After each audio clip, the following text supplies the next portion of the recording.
Hello viewers, and welcome one and all to the Giddy Carousel of Pop, the podcast that takes an old issue of Britain's brightest pop mag smash hits, usually from the 1980s, and has a good rummage through its pages with a guest. Fancy that? I'm Simon Galloway, and taking some time out from being a male stripper in a go-go bar, it's Mr. Gavin Hogg. I'm a modern-day Jack. I'm a modern-day jock, a jock with an act. That's me. There we are. Ripples on my chest, never get a day's rest. I always knew it. Yeah. You've got that, just got that look about you. And the hat to prove it. Yeah. So before we set the carousel spinning in motion, Gav, anything to report from the Carousel Coffee Kiosk? We've had some lovely coffees from some lovely, lovely people. Jenny Brennan, who was our previous guest. She was. She says, nowhere near as much as I'd like to donate, but here you go. So much obliged, Jen. Thank you very much. Lynn Lockwood. Previous guest. Also my wife. Yeah. So it's just keeping that money flowing there in the household, in the Hogg household. She's given us an oat milk cappuccino for each ongoing fabulousness. So that's nice, isn't it? Yeah. So thank you, me love. God bless you. And Steve Fenton, who's a loyal listener of the show and a lovely fella, says a bonus for the mention of two people's Jangle-tastic. This is the shirt an episode or two ago. If anyone has, I feel like this is Chegger's swap shop here. If anyone has a spare copy of Mouth of an Angel on 12-inch, please get in touch. I don't know what Steve's got. He might have Buckaroo or something to swap for that 12-inch. I don't know. But get in touch with Steve anyway on the socials. And a couple of last-minute coffees as well. One from Tim Robinson, another previous guest. In fact, Tim's been on the carousel twice, hasn't he? He was the only one so the far. very first guest, and also on the Live Aid episode, and using Smash It's parlance. Still in reception, guys. It's getting crowded in here ever since Toya left. Marilyn is calling your name. Sal Solo is causing a stink. Jimmy has lost his Hoover, and Roman Holiday really needs to take a holiday, or a bath at least. Let me out of here. P.S. Keep up the good work. So that's the It sounds a bit Dumper-esque, that there's a whiff of the Dumper about reception there. Yeah, and we've had a little coffee from Boat Whistle Books as well. So thank you one and all for those delicious coffees. If you want to buy us a coffee, you too can do the same. Just go to ko-fi.com/giddypoppod. That's ko-fi.com/giddypoppod, and you can do the same. Or you can leave us a review if you just want to, contribute to the cause, but you're not feeling too flush. Leave us some kind words on your podcast app of choice, or a star rating or something like that. Everything helps, spread the word of the carousel. Right, I think it's time that we gently inquired into the latest carousel happenings. Over to you, Gavin. Well, am I glad you asked, Si. Bizarre spook happenings ahoy at the fairground. A scribbled note is found tucked into the neck of one of the carousel horses. It contains a bizarre Nostradamus-like quatrain. He who was once the editor will depart to ride the giddy carousel, and yet shall return to Carnaby Street to review a half-man, half-biscuit LP. Whatever can it mean? Myself and Si are a-pondering and a-scratching our heads for several days. Deep in thought, trying to decode this enigmatic verse, we neglect our carousel duties, and a dark depression slowly begins to wrap itself round our shoulders and worm its way into our gloom noggins.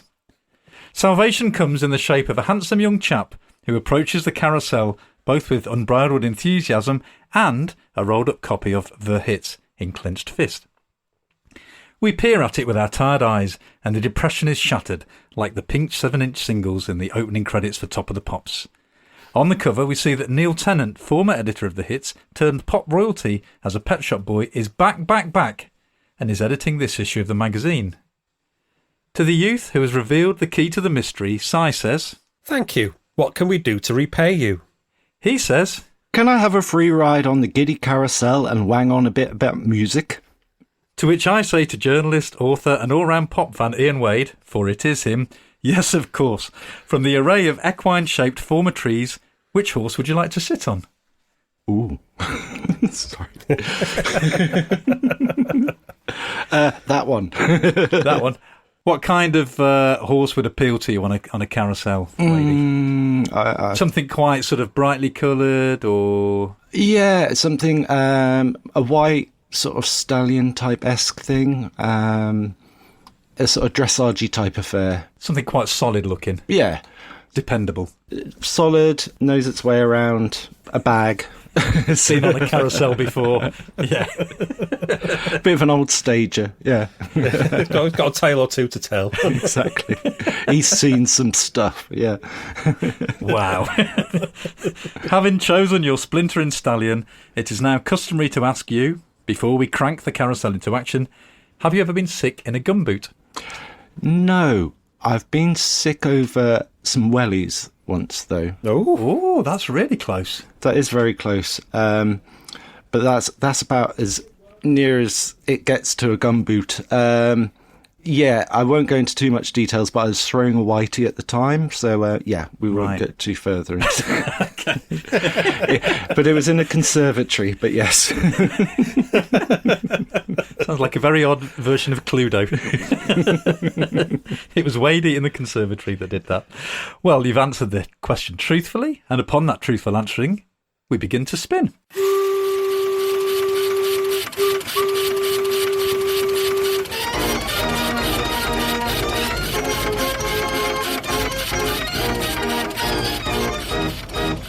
The carousel has spun us back to the smash hits of the 25th of February to the 10th of March 1987, yours for the very pleasing price of 45p. And if you want to read along with us, you can do just that, thanks to the Like Punk Never Happened and Smash Hits Remembered websites. You'll find links to the scans of this issue in the show notes for this episode, along with links to Spotify and YouTube playlists that include pretty much all the songs and artists featured in this issue of The Hits. You'll also find these links on our website, giddypoppod.home.blog, and we'll post them on our social feeds as well. Just search for the Giddy Carousel of Pop or at Giddy Pop Pod in social media land. So, Wadey, let's go back to early 1987. What was happening in Wadey's world at that time? Happening in Wadey's world at that time, I was halfway through training to be a chef. For younger listeners, there was this thing called the YTS, and I ended up working in like a restaurant, and then they sort of said, oh, you know, one day a week, go to college and learn your trade. And then I embarked on becoming a fully qualified chef, which I passed. God knows how I managed to pass, because the restaurant where I was working in was kind of very sort of family run, and when I was at college, we were learning about things like the French phrase for sort of cuts of lamb and all this sort of stuff. You're learning about goujons and navarans and all this sort of stuff, whereas I was making cauliflower cheeses and lasagna sort of by day, basically. But no, I passed, and yeah, I was a fully qualified chef. And then literally about a month after I'd qualified, saw a job ad in the local R Price and threw my saucepans away and got the job there and never looked back. There was no more Chef Whites for me after that, really. But yes, that was what was going on in 1987. I was 17... Yeah, 17. God, yes, sorry. It was kind of that weird phase of not knowing what I was doing after school. So, yeah, I fell into cookery. As one does. But what about music-wise? What sort of stuff were you listening to? Did you remember? It was all over the place. Obviously, Pet Shop Boys, but then there was all sorts of stuff, really. I mean, in this issue, there's Beastie Boys had kind of fallen hard for them. Lots of sort of general pop, Mel and Kim, the sort of encroaching of dance music. I had a brief period of black hair when I was kind of into the Jesus and Mary Chain, and sort of Cure and Prince were kind of my big things of that year, if I remember rightly, because there's Sign of the Times and Kiss Me, Kiss Me, Kiss Me were kind of like the albums for me that year. Yeah, just all sorts of stuff. I'm shocked that, like, you know, one week you'd be buying a Swan single because you saw it on the chart show, and the next minute you're buying Mel and Kim, you know. It's a bit like that Andy Weatherall quote about ecstasy, do you know what I mean? It's, one minute you're listening to Throbbing Gristle, and the next minute you're listening to Chris Rea. So that's kind of the spirit, really. You buying a lot of records? Yes. I was... Down the road where I was working in Woodbridge, there was Roberts Records, and that was where I basically spent all my lunch times. and they were one of these sort of chart return shops where everything was like 25 pence, where the reps had sort of dropped off all this stuff to kind of get rid of it. I just hoovered up all sorts of stuff, sort of wedding present, Public Enemy, all sorts of stuff like that, really. And also because I had to kind of get on the train to get out to Woodbridge, I was hoovering up, every day was a different magazine. It'd be like Smash Hits and Record Mirror and The Face and Enemy and Melody Maker. So yes, outside of cooking, it was kind of pop music, basically. And when did you start getting smash hits? Do you remember? Oh, well, my sister, Janet, she brought home a copy of, I think it was the Jimmy Percy one, which was like the third or fourth edition. And she'd seen it in the post office opposite where she worked, and she sort of brought it home because she was married and what have you. She brought it home and said, "Oh, I think you might like this." And I was like, "Oh, right, okay."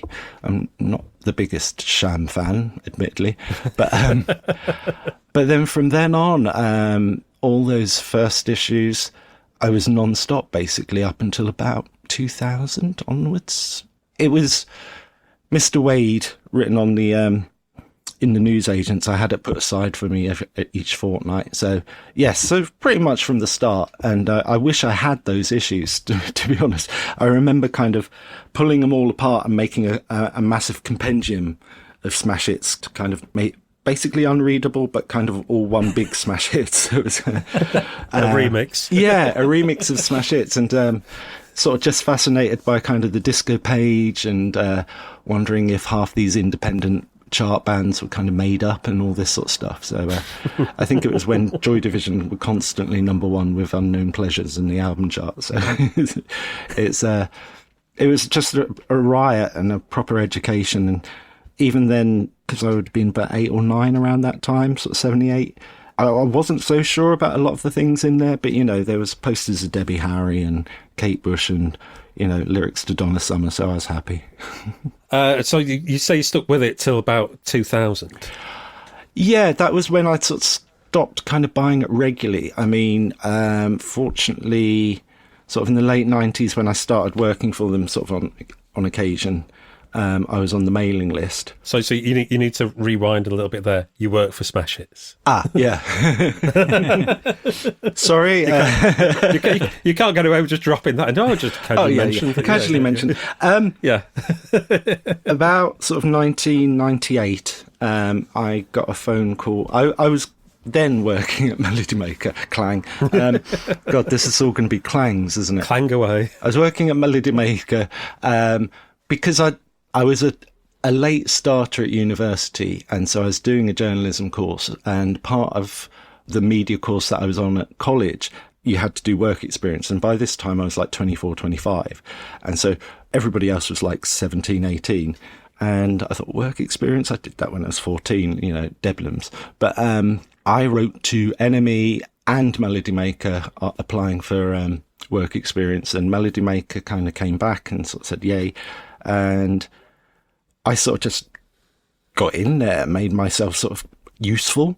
I was one of the few people who could go through a huge pile of on the picture desk of unlabeled press pics, and I was like, oh, that's him. And so they were really impressed, and so they started getting me back to cover the picture desk or cover the main desk, the PA editor's desk, and then they taught me all the payment system. So I kind of gradually grew into that, and then I got a phone call when I was there in 98 from Smash Hits, and I think somebody at Melody Maker at the time might have mentioned, oh, he's probably best suited, rather than being screamed at by contributors, where's our money? I think he's best suited with you guys. And Smash Hits sort of said, oh, would you like to come in and sort of like cover the desks? And 98, 99. It was kind of about 6 months across the 2 years of like little bouts, but it was like, yes, please, I'll do that job. And it was just like the dream job. Managed to review the singles once, so there's I will share the edition of that, and doing the hit song words when they were on the postcards. All that sort of stuff, phoning up PRs for all that sort of thing. I was in the unusual sort of situation where I turned 30 when I was at Smash Hits in 99, and I kind of felt like it was a bit Logan's Run because everybody else in the office was about 5 years younger. And I thought, oh God, I'm going to be chased out. But around that time, there was like having to explain George Michael to Smash Hits readers in 1999 compared to how big George Michael was back in 83, 84.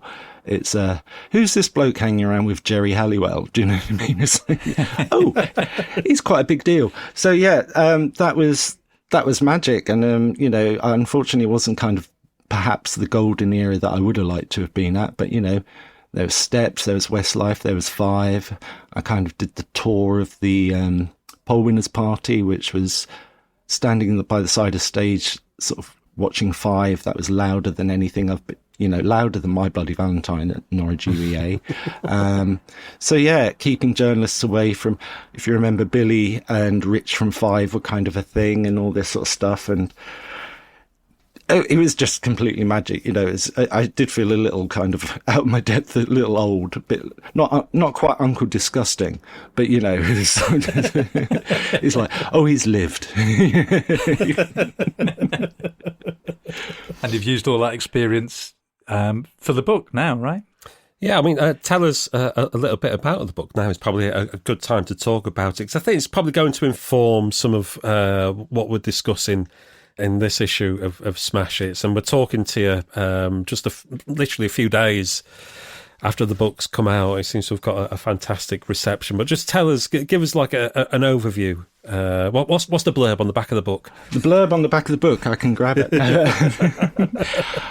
It's called 1984, the year pop went queer. It charts how pop music, gay culture and pop music was like a hovering throughout the whole year, from Frankie Goes To Hollywood appearing on the first Top of the Pops of 1984 through to Dead or Alive about to kind of be huge at the end of the year.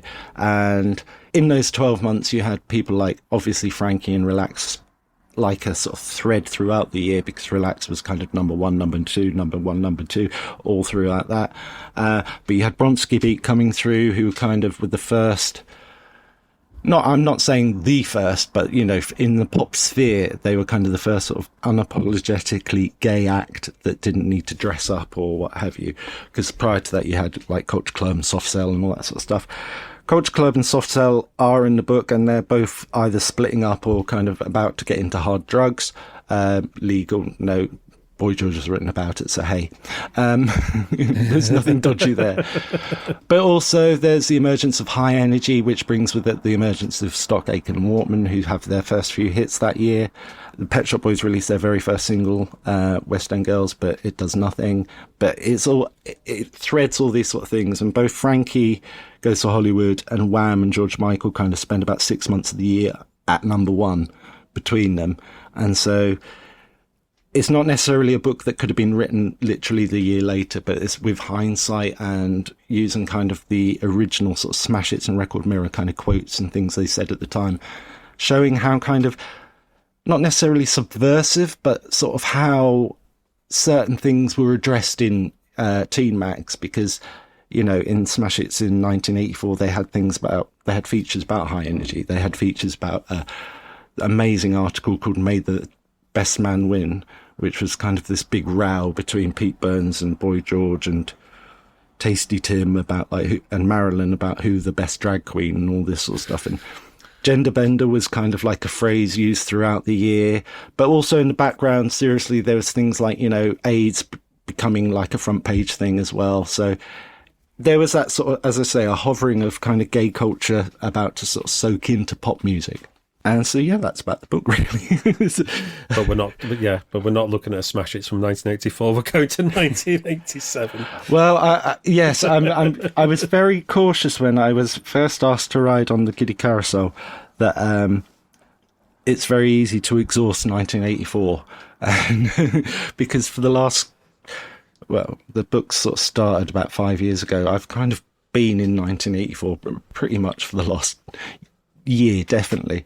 So it's nice to detach myself slightly, and I chose this issue because there's a lot of kind of things that I talk about in my book that come through in this issue. But, you know, in 1987, you're kind of deep into kind of AIDS and a lot of issues that sort of I raise in my book that are kind of coming up on the back burner, shall we say. Yeah, I guess with some familiar faces and some themes that'll reoccur and catch up with them a few years down the line.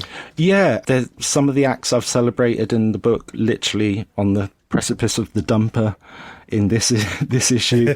Some of the acts that were going nowhere are about to be huge, and yes, it sort of just felt like a kind of interesting sort of angle to kind of look at it. And there's lots of subjects in there that I can talk comfortably about, sure, rather than like an issue from 2004 or something like that.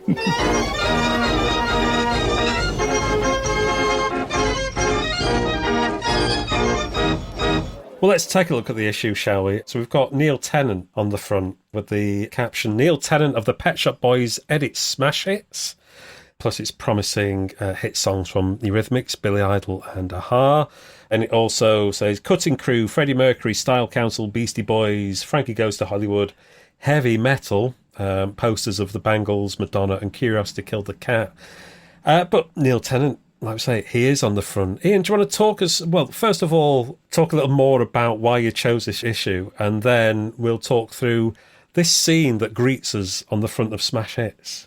Well, being a bit of a fan of the Pet Shop Boys, I've always loved this issue.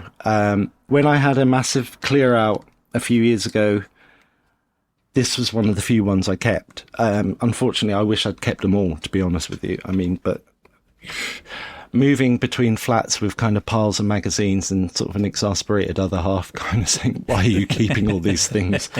I had to edit my life slightly. So I kept all the sort of poll winners things at the end of the year and from the early 80s. And I kept this one because for some reason it was just Neil Tennant coming back to sort of edit smash hits felt like a bit special, really.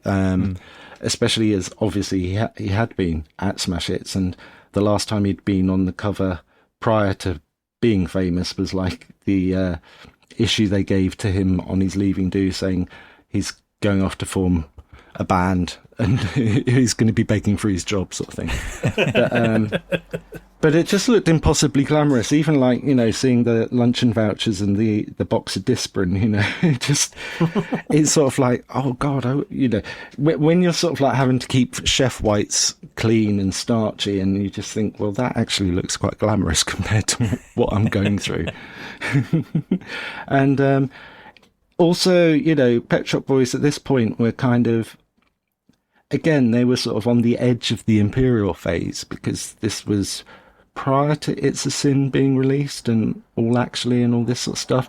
So, Please and obviously West End Girls was huge and all this sort of stuff. And they was obviously smash hits material, because, you always felt that Neil Tennant would always kind of give smash hits the exclusives, or, willingly talk about what's happening with the Pet Shop Boys first.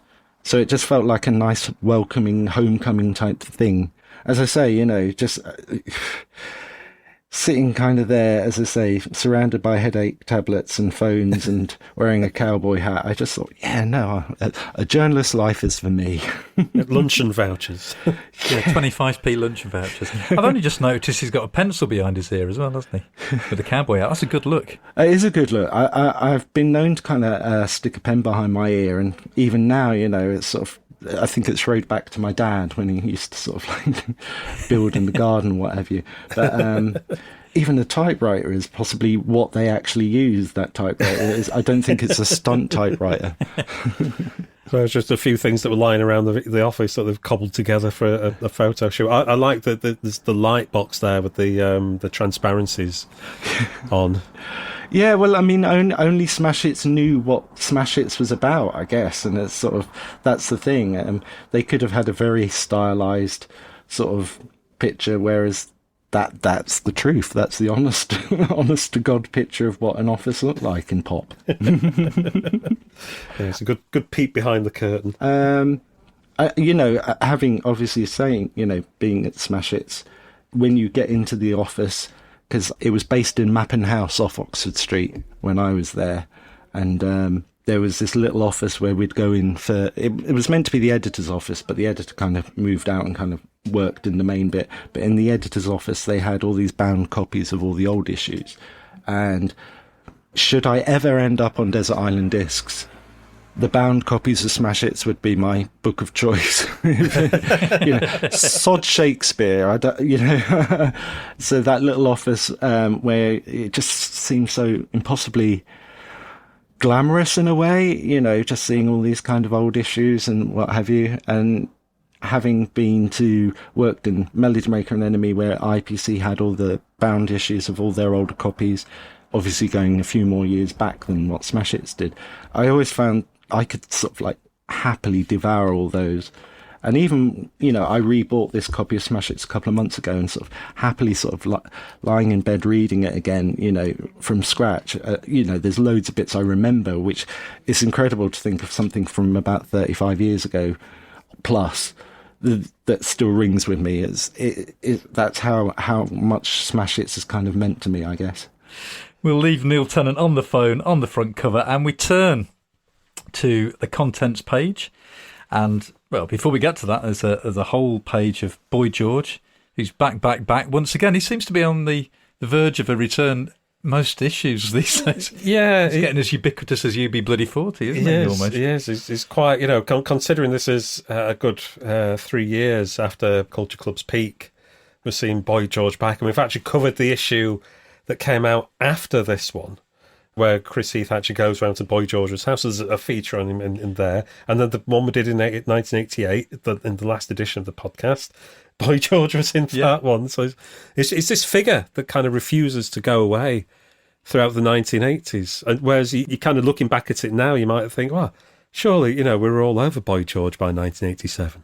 It's a weird one. It shows how vast he was, not physically, but how much of a sort of shadow he cast over pop. Because again, Culture Club had kind of come back the year before with Move Away and From Luxury to Heartache, and nobody remembers that really. Well, we just have, but do you know what I mean? It's not a vintage Culture Club. And so Boy George at this stage in this magazine, it's sort of just after a lot of rumness for him personally. And it was him on the back comeback trail. It reads pretty much like just a press release in a way. It's not like an exclusive interview or anything. It's just talking about his cover of some vintage song called Everything I Own coming out, and he's adorned in many badges, some that are slightly smutty but have kind of been sort of photographed in a certain way. And, one of them that says old.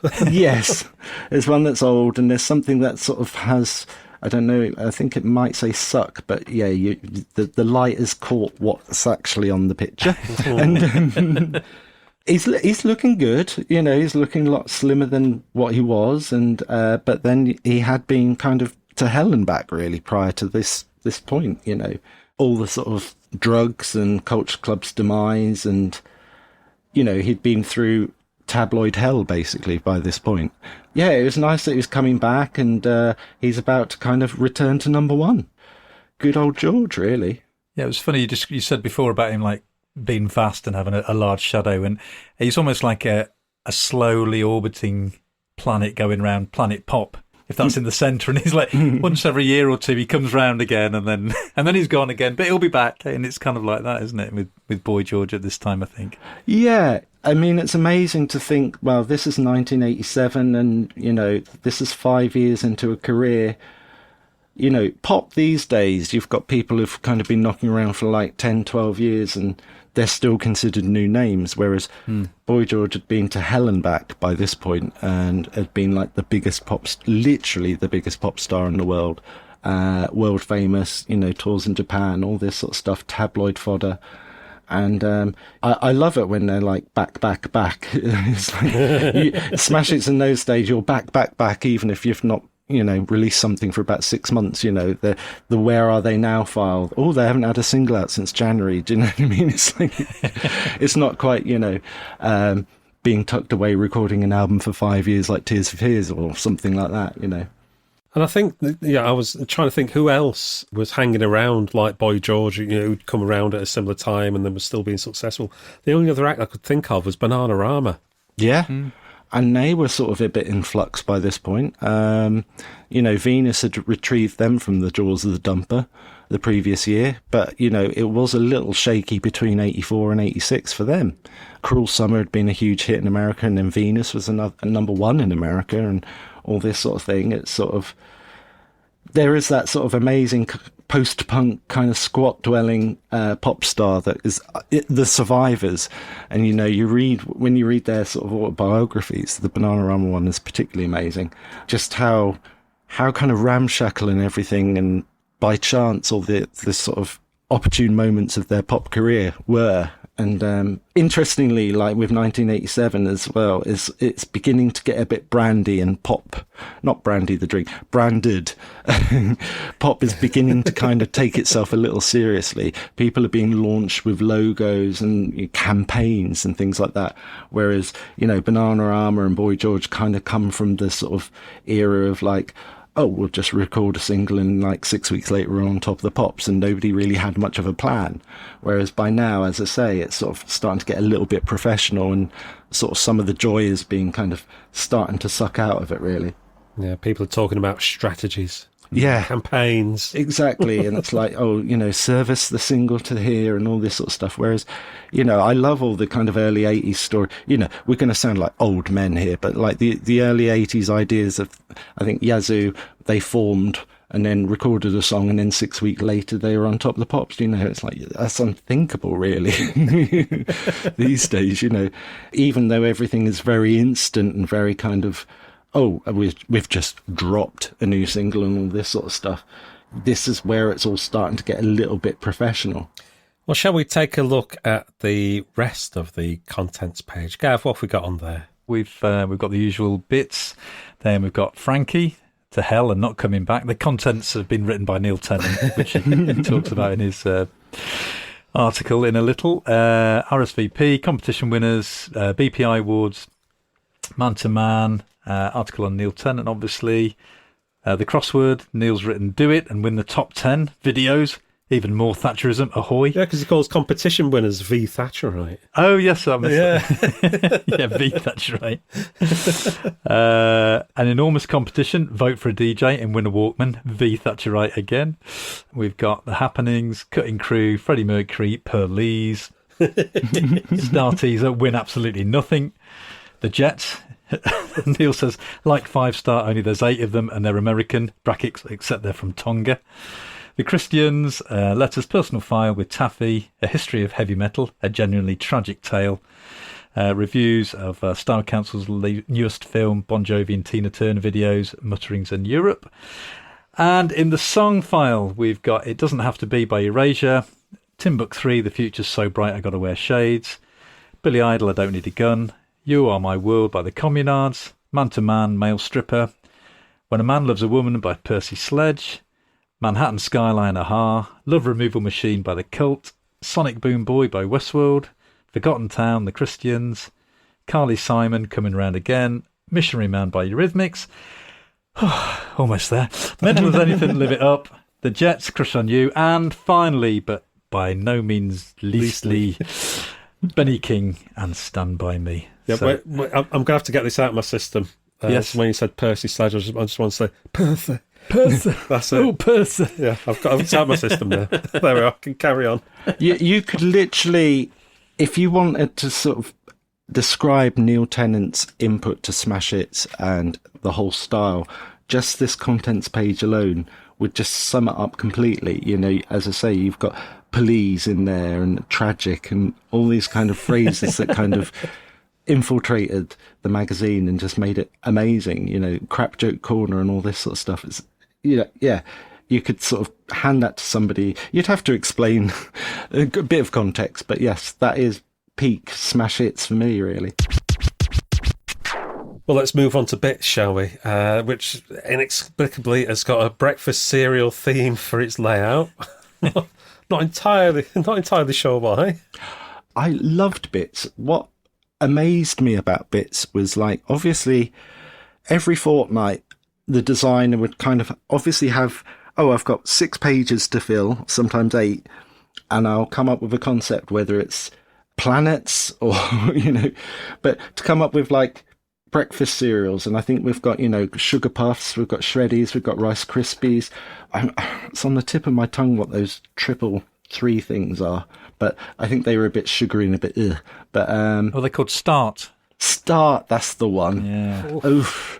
But Good the cereal idea, knowledge. but the idea that the designer kind of sat down and sort of like wrote out some bits in breakfast cereal and all this sort of stuff. I mean, they must have thought they were insane. This is way before computer jiggery pokery, all this sort of stuff. Oh yeah, it's all been done by hand, laid out, photographed. Alternating Rice Krispies and Cocoa Pops to make the Z in bits. You could have galleries dedicated to this. It's just incredible. Gav, anything there that stands out for you? I like the bit about Howard Jones. It's quite a strange little story. It says, this, viewers, is what happens to one when one decides to open a vegetarian restaurant in America. And we've got a photo of Howard Jones down the police station giving his fingerprints. It says, actually, for some obscure reason, only the Americans could invent, if you own a restaurant, you have to have your fingerprints put on official police file, as happened to the impolite wonder of Howard Jones when he opened his vegetarian eatery, wittily called Nowhere. And I was looking up the history of it. Apparently, it burnt down about 12 months later. So, is Howard implicated in that? I'm not saying. No one is to blame. No one is to blame. Oh. But yeah, it did. Look it up online. It burned down within a year. So A fitting end. yeah. So quite a strange little story. That and there's another picture of him with in the police station with a couple of policemen. Anything on there for you, Wadey? The Remember This Lot, Brother Beyond piece.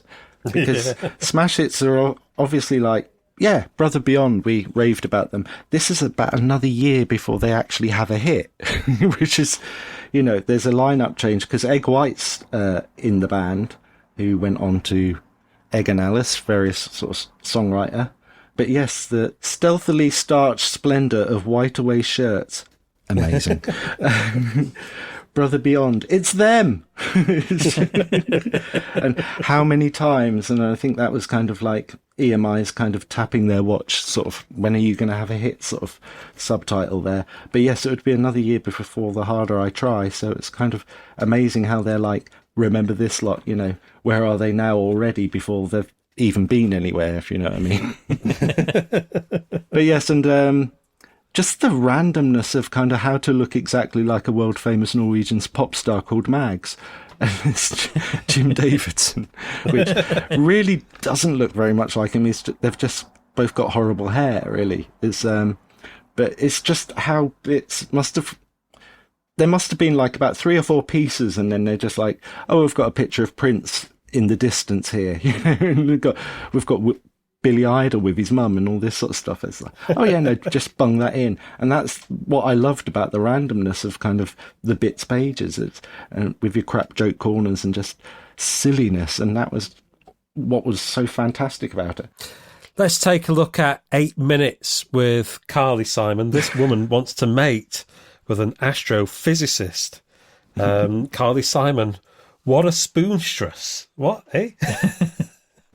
1 million years ago, she wrote the most famous tune in the spiralling tornado of time, or something called You're So Vain. Then she got wed to a quite famous croonster called James Taylor. Then she wrote another famous tune called Nobody Does It Better, a James Bond theme, actually. Then she sung another famous tune called Why, got divorced and disappeared, thus becoming famous and not much more. But now she's famous for being famous and writing the single Coming Around Again. So let us bound once more to the bits blower and ask this bastion of American starletism some depthsome questions of universal importance. OK, you've got around 8 minutes. 8 minutes? Let us dispense them with the depthsome questions of universal importance and get to the juicy bits. And what follows is Yeah, Carly's quite bewildered by what's going on. Oh, bless her. I mean, she's game. You imagine sort of now, if you had like 10 minutes with Carly Simon for an interview, you wouldn't ask, are you in fact a hippie? What do you think of Wham's version of your song Why? Have you ever been sick in your slippers? You know, no wonder she's bewildered. You wonder whether the PRs back in the day kind of briefed people like this about like, yeah, it might be a bit mad. You might be asked about whether you've been sick in some shoes. But you know, the sort of most relatable kind of question to Carly is like, is it true you had an affair with Mick Jagger? You know, and it's like, what are you talking about? That's a part of my life that remains undisclosed. Just you carry on, my dear. Let's just say we had a nice working relationship. She shagged him, I'm sure. Yeah, So, God, what they got away with is amazing. You know, this is kind of on the cusp of sort of PRs kind of stepping in saying, do you mind? You know, so we won't ask that question, you know. So are you momentarily chuffed to be back? I don't think I've ever been gone. They do spend half the article talking about her old squeezes, don't they? Yes, they do. Which and there's not really a lot about her new music. But, you know, she's got most of a page in bits. It's something, isn't it? Well, it's how she makes her excuse to kind of get away towards the end of it. I'm going to have to get off the phone right now. I'm sorry. My son is taken ill and I have to get him to a doctor. He's got a strep infection. One more question. And the question being, have you ever been sick in your slippers? Have I what? In my slippers? What does that mean? Have I ever been sick in my slippers? I've never heard that expression before. Actually, I only have about 9 good days out of every month, and I'm a little bit sick and all the rest. I just get tired and I get depressed and down and a bit sick. I just have a very low pain threshold. I'm very sensitive. But when I am sick, I certainly don't do it in my slippers. Good. Smash it, signs off. That was a bit borderline TMI from Carly there about her health. Yeah, it escalated quite quickly, that, didn't it? Yeah, it's like very Californian. But yeah, Coming Around Again, I must say, is a banger.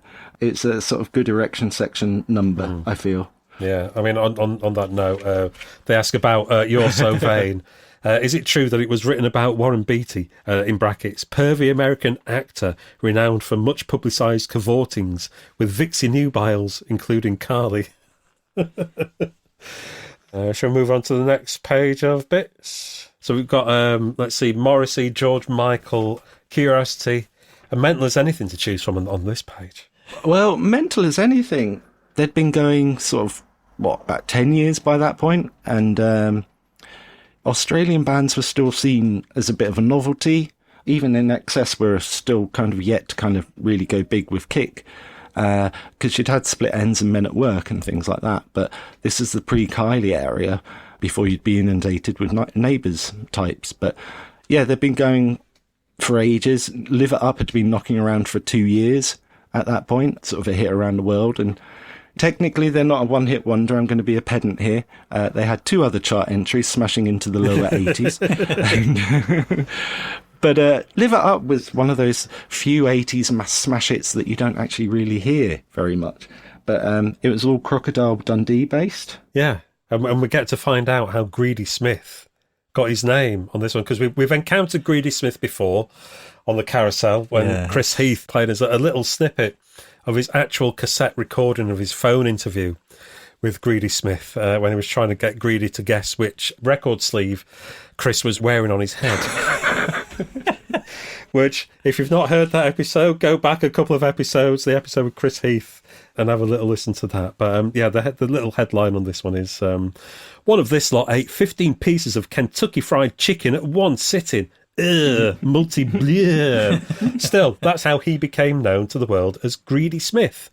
Greedy is the singer of the group with the equally odd name Mental as Anything, who are currently enjoying a hit with Live It Up, the theme tune to the quite funny Australian film Crocodile Dundee. I found myself quoting a line from that the other day, which, you call that a knife, or whatever it is. Yeah, I don't even know where I was, but it just came out. I'm like, oh my God, whatever you call that, a knife? The Mentals have been quite popular in Australia for many years, but this is the first time they've cracked it in the dear old mother country. I ate all the chicken one day when we were playing a gig at art school. Yes, 15 pieces. Was I violently sick afterwards? Nah, but I clogged up my harmonica with bits of chicken, though. Oh. My first name's Andrew, actually, but everyone calls me Greedy now. I suppose we all have a cross to bear. Bless him. So yeah, Greedy Smith's origin story. Love it. He's a crap surfer. So, yeah, they're bending all the stereotypes there. It's like, despite being Australian, he's a crap surfer. It's like... I very much enjoyed the Queen videos competition on the next page, which I can test the readers to this podcast on now. There's 3 different Queen tracks, and you've got to unscramble these anagrams, and you could win a signed Queen video. So A is It's a Kind of Camig. B, I Want to Break Erfe. That's E-R-F-E. And the third one that you have to somehow unscramble this anagram, Radio Ag Ag.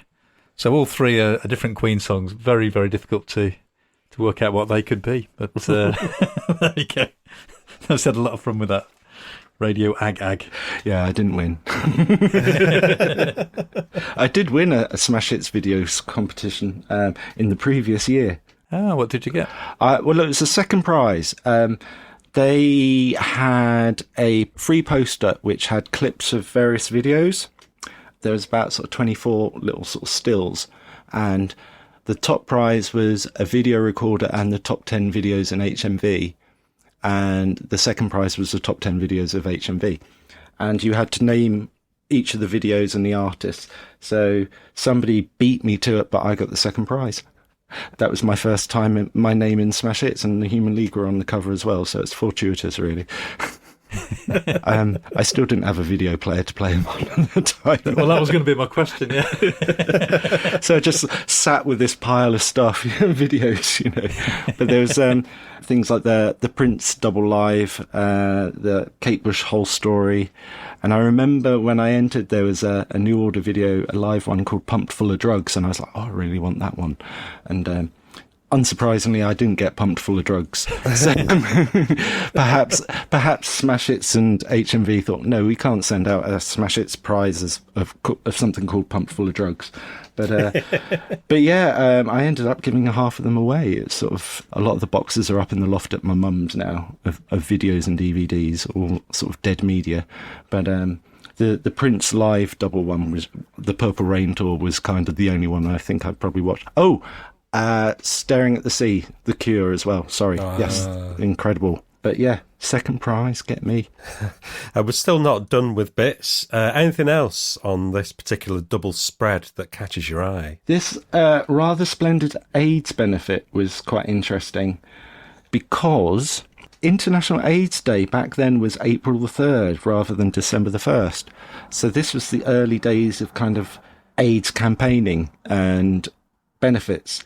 And George Michael was topping the bill. Well, talking about, home video releases, this concert was released as a video. Yeah. And I don't remember it at all. I mean, I was all over, charity concerts and stuff like that back in the day. I had no recollection of this one. This was a sort of that period of, there seemed to be like a benefit concert virtually every week. You had like Mandela and Princess Trust, all this sort of, but I mean, also appearing at Wembley will be Julian Cope, Hollywood Beyond, Ruby Turner, Womack and Womack. I mean, that's a rum bill even on a later, to be honest with you. I mean, you'd flock to Wembley for George Michael, but would you want to sit through kind of St. Julian? Well, I would. St. Julian era Julian Cope, but Hollywood Beyond is sort of hardly a sort of name in lights moment at that time, and Womack and Womack were kind of in that sort of mid-period between Love Wars and Teardrops a year later. But actually on the bill there was Boy George, more like it, Communards, Meatloaf, Herbie Hancock, John Entwistle, Andy Summers, so I suspect there was some sort of horrible mega band thing going on, Elton John, Bob Geldof, Kim Wilde and Bananarama, so that's more like it. So I suspect it was very much early days when they got this press release for Smash Hits. Clips are on YouTube if you want to go and look it up. But we'll get to our last, I mean, there's a lot of bits going on in this. There is a lot of bits. There's a lot of bits, but we get to the last double page of bits. I'm sure we'll come on to the Beastie Boys in just a moment, but turn that page sideways and you get special cereal flavoured bits. Each page contains wheat, glucose, fructose, dried skimmed milk, vitamin B6, niacin, thiamine, riboflavin, other preposterous sounding food additives, E101, M25, UB40. Oh, they made it. They made it Just in. thought they weren't going to be in at all, Yeah. and there they are. Crap jokes, etc., etc. I just wanted to bring your attention to that before we got any further. Turning the page is very controversial because, well, Beastie Boys. Now, at this point in time, I was nuts for the Beastie Boys. License to Ill is still a classic album. It's very problematic, but then currently we have Eminem at number one, so people don't learn. But License to Ill is one of those classic albums that I can put on when I'm cleaning and just know every word of, and I was nuts for them. I didn't go as far as having a VW. Actually, I found an advert from another smash hits of this period, obviously when Beastie Boys Mania was at its height, where they were offering to replace your VW logos and you could send away. Have you been affected by Beastie Boy Mania in your neighbourhood? But no, the sort of first sort of paragraph where they hate the Human League, faggots. So maybe I was so blinded by my love for the Beastie Boys that them calling the Human League faggots and the whole area of kind of mate of that is just like but they were genuinely exciting though, and I thought they were fantastic. I just didn't read kind of what they were saying about the Human League. You just glossed over that at the time. Yeah, I think I just thought, yeah, okay, that's a slip of the tongue type thing. But for Smash Hits to say they hate the Human League, faggots. Sorry, I'm saying faggots, and being a gay man, that's sort of like reclaiming the word queer and all that sort of stuff. But you think of the kind of palaver that Guns N' Roses got for saying that word, and Smash Hits have just happily printed they call the Human League faggots. It's like, are they sort of condemning them or what? It's sort of the Beastie Boys kind of in a nutshell, sort of introducing, and are they the most horrible group in the universe? And it's sort of like, well, they were briefly. Yeah, they were the scourge of the tabloids, weren't they? And we obviously were saying about Beastie Boy Mania, the next issue, which we looked at a little while ago, with where Chris Heath is on tour with them, and they were massive, weren't they? Yeah, such a huge band for a while, and I think they were one of those bands that were, I think even more than Frankie, they were in the tabloids more than the music press. Yeah, initially, when they came out. Throwing food at sick kids or at Montreux Rock Festival, all this sort of stuff. They were just seen. They were fairly demonised. I mean, Beastie Boys kind of got that very interesting history where they kind of redeemed themselves, so to speak. It's interesting because today is 24th of July. Sorry to kind of have the listeners behind the curtain. Is the 35th anniversary of Paul's Boutique. And I remember Paul's Boutique going in at 44 in the album chart. Now, if you think you're following up something like License to Ill that sold millions and made white rap everywhere and all this sort of stuff, that literally 2 years later, the follow-up album, and far superior and far better album than most people's albums, just limped in at 44 is just incredible, really. And it just shows how that kind of hype of the first album kind of really dropped off. They were seen as really, no, we don't want to know the Beastie Boys anymore. Now, I found it interesting that there's a lot of UK references in there. So the mentioning Zig Zig Sputnik, obviously the Human League, we know what their thoughts on them are. Duran Duran, Samantha Fox, the Young Ones, even Cornish pasties get a mention. Yeah, well, I think they were kind of quite Anglophiles. In their book, they sort of talk about hanging out in Brixton and hanging around with people like Don Letts and stuff when they came over to London. So they sort of knew their UK onions, so to speak. But they had a response about everything, really. And the fact that they knew the Young Ones and all this sort of stuff. They're planning their own sitcom, not like the Monkees, more like a cross between Abbott and Costello and the Young Ones. It's like, well, even Smash Hits doesn't describe Abbott and Costello. Well, yeah, they were being repeated on Channel 4, I think, around about that time. So. Okay. Yeah, along with stuff like Mr. Ed the Talking Hoss. But yeah, it says here that they have a reputation for making wonderfully crass records, which are a bizarre mix of rap and heavy metal, with rude, objectionable, sexist lyrics, but also for being fairly rough customers in the flesh. Ad Rock insists that all this has been exaggerated, though he does admit that he's just tipped a room service breakfast on his hotel room floor. Really bogus eggs, all runny, he explains. That he did get shot at, but only the once, while doing an interview about 3 years ago, and that they pelted Zig Zig Sputnik with eggs when they played in New York, it should be, on his last birthday. It sort of puts the context of kind of 50 Cent being shot 9 times. It's sort of a far more interesting and fun rap backstory than you get with a lot of rappers since, really. But, it is amazing this week that, Eminem has got like his 11th number one album. I mean, who's listening to Eminem? I don't get it. Who is that audience? And here we are. This is the ground zero of white rap and obnoxiousness. And at least the Beastie Boys kind of managed to kind of change and adapt and become incredible. But, Eminem is still Eminem. Well, it's addressed here, because, like you said, that first album, you listen to it, is problematic, especially the attitude towards women. But it says here, they insist they're not sexist. People are too touchy. People say we put women down all the time. And we do. But we put men down too. We put everybody down. That's okay. Oh, okay. I love the idea that they supported Madonna on her first big tour as well, the Virgil tour. And, the inflatable penis on stage. It's like, you can imagine all these sort of Madonna fans, mostly teenage girls with all their sort of like bangles and everything. And then there's the Beastie Boys coming on first, and the parents with the kids kind of like, oh, as the penis kind of slowly inflates. It's like, okay. But I would have, if I could TARDIS it, I'd go back and try and watch any of those concerts. It must have been amazing. It talks about making a film as well called Scared Stupid, so I had a little look what happened to that, and it got quite far along. It said the script was written by a friend of theirs called Tom Cushman on the 1987 tour. Universal won a bidding war against Fox, but then Rick Rubin refused to allow the Beastie Boy music to be used, so the whole deal just fell apart. But then they got quite a way towards making it. That would have been interesting. I mean, they were such a moment, and as I say, back then I didn't have quite a big chain, but there was this sort of like a shop called the Dolls Hospital in Ipswich where you could get all your sort of goth and punk and sort of ephemera. And I sort of got like, not a huge gold chain, but a chain, shall we say. But I didn't go as far as kind of vandalising a VW. So this is my dark history. Chef training.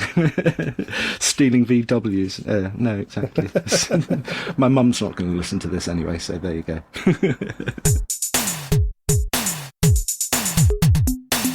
Well, let's skip past a double-page spread on a Philips boombox, a D8078, tape to tape. A whole page of Alison Moyet, Week in the Presence of Beauty singles just come out. Next week, it's the start of the Smash It stickers collection. I completed these as well, by the way. Oh, yeah. I was football 78, football 80. I think that was my dad's attempt to try and kind of make me straight. But but the Smash It's ones are the only ones I completed. And then we get to, well, I mean, what's really one of the most fascinating Smash It's articles, I think, that there is, really. Quite possibly, yeah. One of the sweariest ones as well. Yeah. I think It's the most candid one, again, before PR's kind of stepping in saying, oh, I don't think you should say that. This is Frankie Goes to Hollywood, literally, dumper bound. Falling apart before our eyes. Falling apart, yeah. Things aren't happy in the Frankie camp here. It's sort of... No. The article's written by Sylvia Patterson, and in a wonderful book which we've talked about on the podcast before, I'm Not With the Band, she talks about the background of this article. So if it's okay, I'll just read a bit of this as it's a bit of background, really, and there's also some quotes from the article. So she says, Belgium soon beckoned. An investigation into rumours of Frankie Goes to Hollywood's imminent demise, returning with my first ever scoop, which had required, unexpectedly, zero gumshoe skills. Effortlessly arch frontman Holly Johnson was found luxuriating in the penthouse wing of a Brussels hotel with his boyfriend Wolfgang, while the members, known as the Lads, Ped Nasher and Mark O'Toole, furiously bemoaned their punter-class wing, which was undergoing massive renovations, including the replacing of the actual floor, industrial drills detonating into their hangovers at 8 a.m. This non-democratic hierarchy was further compounded by transport. The lads and robustly mustachioed backing singer stroke dancer Paul Rutherford schlepped around Europe on a rumbling tour bus, while Holly and Wolfgang flew serenely in the friendly skies. I just got tired of discos and getting senselessly out of my own head every night. I think I've outgrown them, confided Holly, fondling the weighty biography of celebrated 30s playwright Terence Rattigan he'd been given for his 27th birthday, the soothing sounds of Peter Gabriel's So tinkling inside his lavishly chandeliered suite. I'm not like them, he carried on. I started working with them because I was sick of working in a studio and trying to approach things intellectually. I wanted a record deal, basically. I never really cared about the band. I only ever cared about me. Furthermore, I'm going to go off and make a solo album. The lads, meanwhile, were in the hotel bar, shouting, I'm bored shitless, and drawing cocks and balls all over my silver notebook, and announcing they were all registered in the hotel under the name Bollocks. There's a Chris P. Airy, Archibald, Brad and Chuck, Mark merrily declared. Ped was philosophical. You get fed up with anyone when you've been with them for 5 years, don't you? He mused of Holly's permanent absence. We've had 5 years, 3 or 4 with success, and we've had a laugh, so why should we be complaining? I was on the dole before this happened, so I'm well happy. I can still play drums, and nobody's ever going to take that away from me, are they? I mean, I'm stupid, but that doesn't mean I'm mad. When the hotel bar shut, Mark raided my room's minibar at 2 a.m. looking for more bevy, while spelling out the truth. I wouldn't say the band is falling to pieces, he announced. I'd say we're going to split up at the end of this tour. When the story was printed, it was fanfared by the dramatic but inevitable headline, Is this the end of Frankie Goes to Hollywood? Clue, it was. And 25 years into the future, Holly Johnson will tell me exactly what he thought of my inaugural scoop in his distinctive ice-cool way. So then if you turn through like a huge chunk of the book and just go towards the end, you find out what happened with Holly and Sylvia. That's 25 years later. 25 years later, yes. She says she was at the birthday party of now lifelong friend Carl Fish, of Brother Beyond, who we mentioned earlier. Yeah, she's at this party, and it says, a glacial voice, distinctive in its sardonic Liverpudlian lilt, coolly announced, I remember you. You're not my favourite. Holly Johnson's ice-cool blue eyes steadily stared into my fully alarmed green ones as memory retrieved the hit's double-page spread from 1987. Is this the end of Frankie Goes to Hollywood? I've waited 25 years to say this, he announced, letting me know how irresponsible both I and Smash Hits had been. The fallout from the story causing 8 months of personal, professional and litigious hell until the band finally split. A breakup which might have been inevitable, but which would have had a softer landing if not for the meddling hits. This was to me bizarre. Nothing had been hidden. Everyone had spoken their mind. You asked me over and over again if the band was finished, he insisted. To this day, the ex-members of Frankie still communicated only via solicitors, and his grievance remained steadfast. You people want to take some responsibility for what you write. He had no truck with my bewildered response. But what I wrote was true. What else could I write? A negligible mirth arose from the jocular assertion that perhaps, instead, I put you all out of your misery? At least, though, by the evening's end, a twinkle appeared in those pale blue eyes, and the following morning an email unexpectedly pinged in. Holly Johnson wants to be friends on Facebook. So it all ended okay. Which is nice.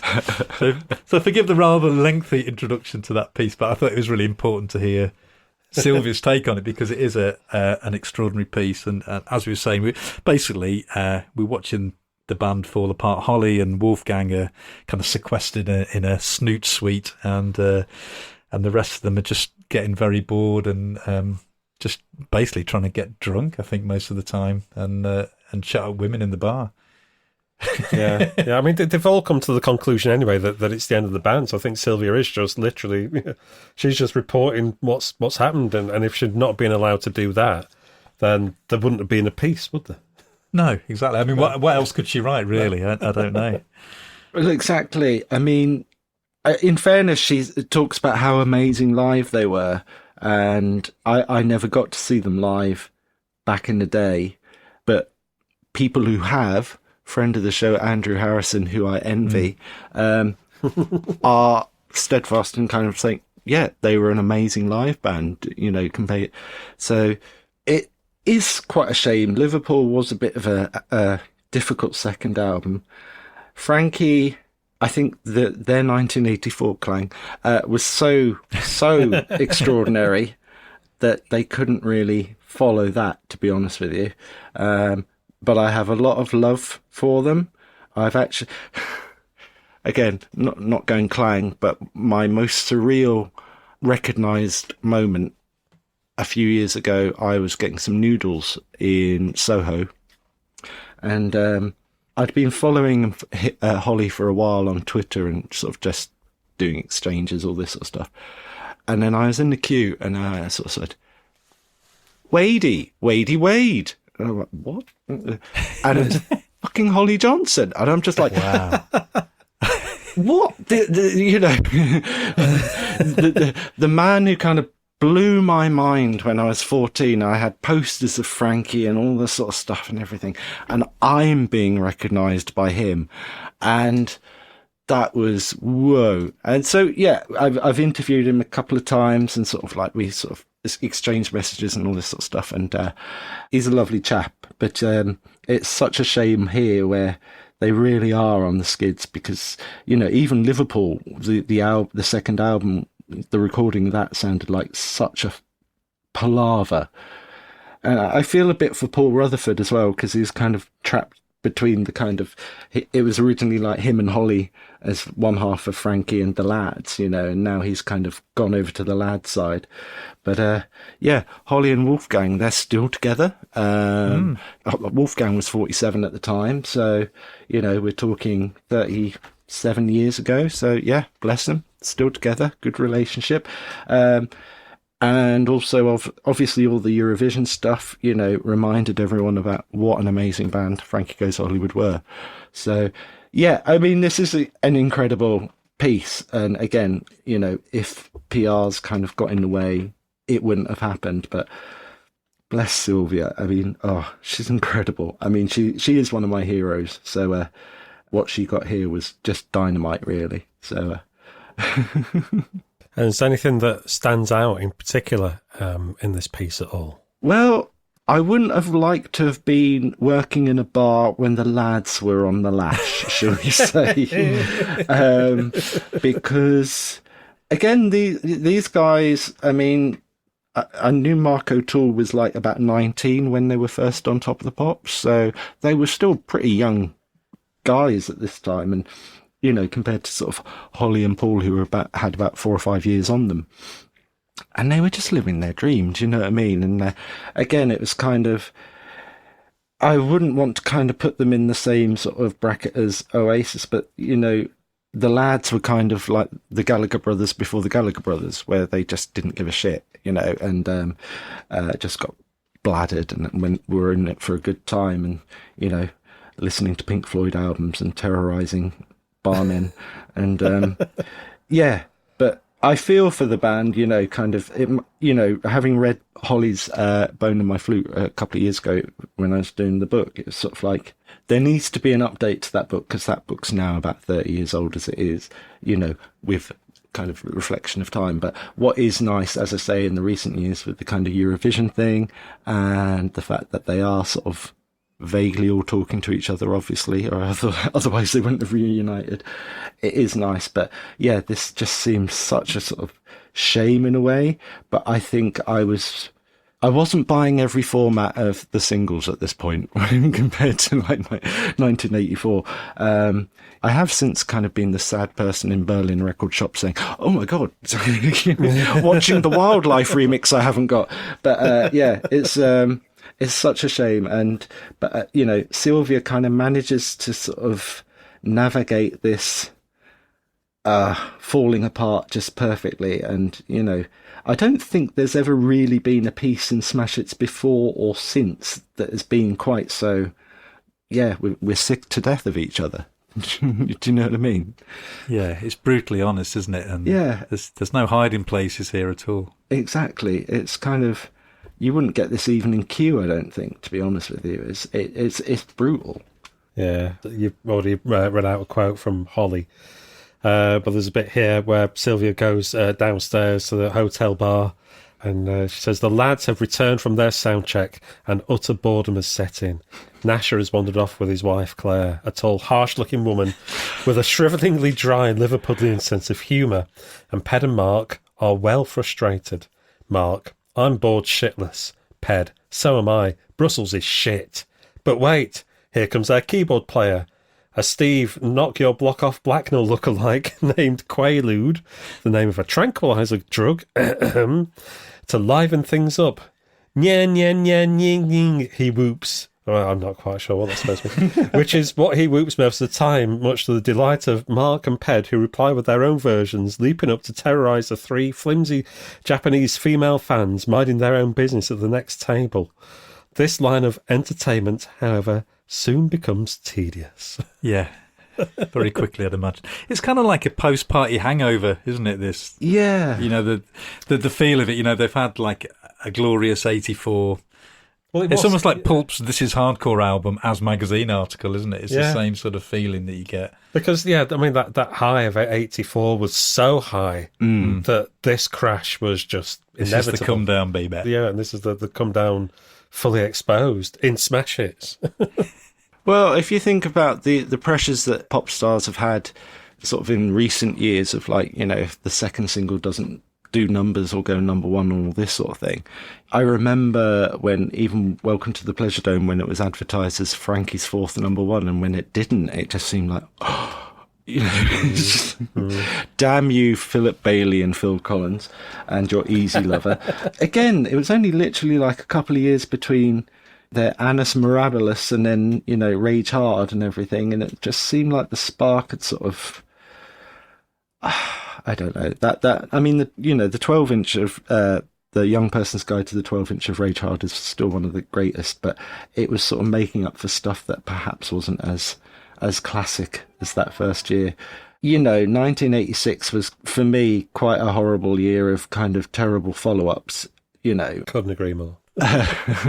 You know, I was spookily talking about this a couple of days ago, where I was talking to someone about the Human League's crash, where I'd sort of left school, the comfort of kind of school life and everything, and then I was starting work as a chef, and then within a few weeks you had the Human League's crash, Talking Heads, True Stories, and Frankie Goes to Hollywood's Liverpool, and I just thought, adult life is shit. This is just horrible. All these people who I've been loving and been filling my world and all this sort of stuff. If this is kind of being an adult, then I'm out. Do you know what I mean? I want no part of it. Exactly. I mean, it wasn't quite, you know, opening a vein vibe, but you know, it just felt like a massive disappointment of life. That autumn of 1986 was just like, one thing after another, and I think, you know, just awful. Well, Holly talks about an upcoming Smash Hits cover star in this bit. The bloody mission. I happen to know that Wayne Hussey is an empty vessel as a human being. I know him from years and years ago in Liverpool, and he hasn't got one original idea of his own. Every band he worked with, he just took on their personality, not really having one of his own. So when he joined Dead or Alive, he started dressing like a weirdo. Everything he does is taken from something that's come out of Liverpool in the last 5 years, including us. Wasteland says it all. Well, being a bit of a Sisters fan, yeah, I'm not pro-mission myself, to be honest. It's you know, I don't want to get, you know, attacked by Mission fans or anything, but he sort of has this trail of sort of destruction, you know, having cheesed off Dead or Alive and Frankie here and Sisters Mercy, to the point of like them having to make an album under a different name and all this sort of stuff. Mind you, it led to Floodland, so, you know, one of the greatest albums ever made, so he has had his uses, but yeah, the Mission were a bit hopeless. It did feel a little bit like, I don't know, let's be goth for a day, you know. I suppose it's possibly because I was more into the sort of grittier end of the grittier end of goth. Yeah. Honestly, I wasn't licking gravestones or anything like that, but the Mission seemed a little bit kind of play school compared to kind of something like, you know, The Cult or something at the time. Dress up goth. Yes. Eddie, final thoughts on this amazing piece on Frankie before we move on? No, I think again, I think people should find it and read it and realise what a classic piece of. Again, I get really irate when people say Smash Hits was just for little girls and all this sort of stuff, and I thought, fuck off. A magazine that had, Bauhaus on the front cover was not for little girls. And you read the journalism, the people like Sylvia Patterson, Neil Tennant and Tom Hibbert, and the sort of stuff that they managed to get into this magazine is far deeper than any of your worthier kind of journalism, to be honest with you. So I recommend everyone to kind of check out that feature. Let's take a look at RSVP. Maybe Si. I can see you've got some highlighted there. I have Who got are you writing to? I'm not writing to anyone in this RSVP. Oh, you're not? I'm absolutely no. It's the most boring bunch of RSVPers that we've encountered in the however many episodes that we've done of this podcast. They all need a good ride on the carousel to shake them up, I think. The opening one kind of typifies it. Hi, I'm a 19-year-old female and my name is Angela. I am looking for boys and girls aged between 18 and 22 to write to. I like most music and socialising. So if you're interested, send a letter to Angela, and she's in Paisley in Scotland. It's like, come on. Bit boring, isn't it? Angela. Liven it up, love. Yeah. Come on. It's disappointing. Wade, anybody there that you would have written to, or anybody that's... No. I mean, it's the ones standing out. Hi, my name is John. I'm 17 and I like most chart music, including Red Box, Madonna, OMD and the Bangles. Now, if you're putting Red Box as your first choice as one of your favourite bands, it's a hard no. No, that's a red flag. That's a swipe right. That is completely like, no.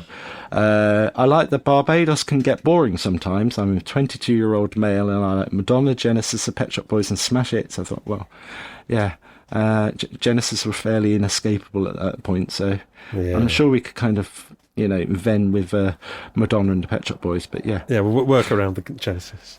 But, my name is Lisa and I'm 14 years old. I like European groups, especially Double, not double, Frau Lippo Lippi, Autograph and Modern Talking. So I suspect she's quite amazing, actually. Probably like really Italo disco type vibe. So hang on, yeah. Maybe I should chance my arm with that address. Lisa, if you're listening. In County Durham.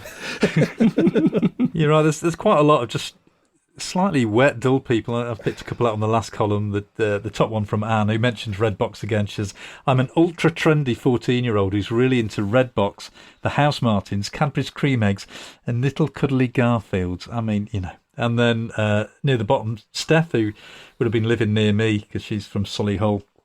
She says, hi, if you're aged 11, I mean, she was a bit younger to be fair, and you like animals, writing letters, horse riding and going to discos, drop me a line.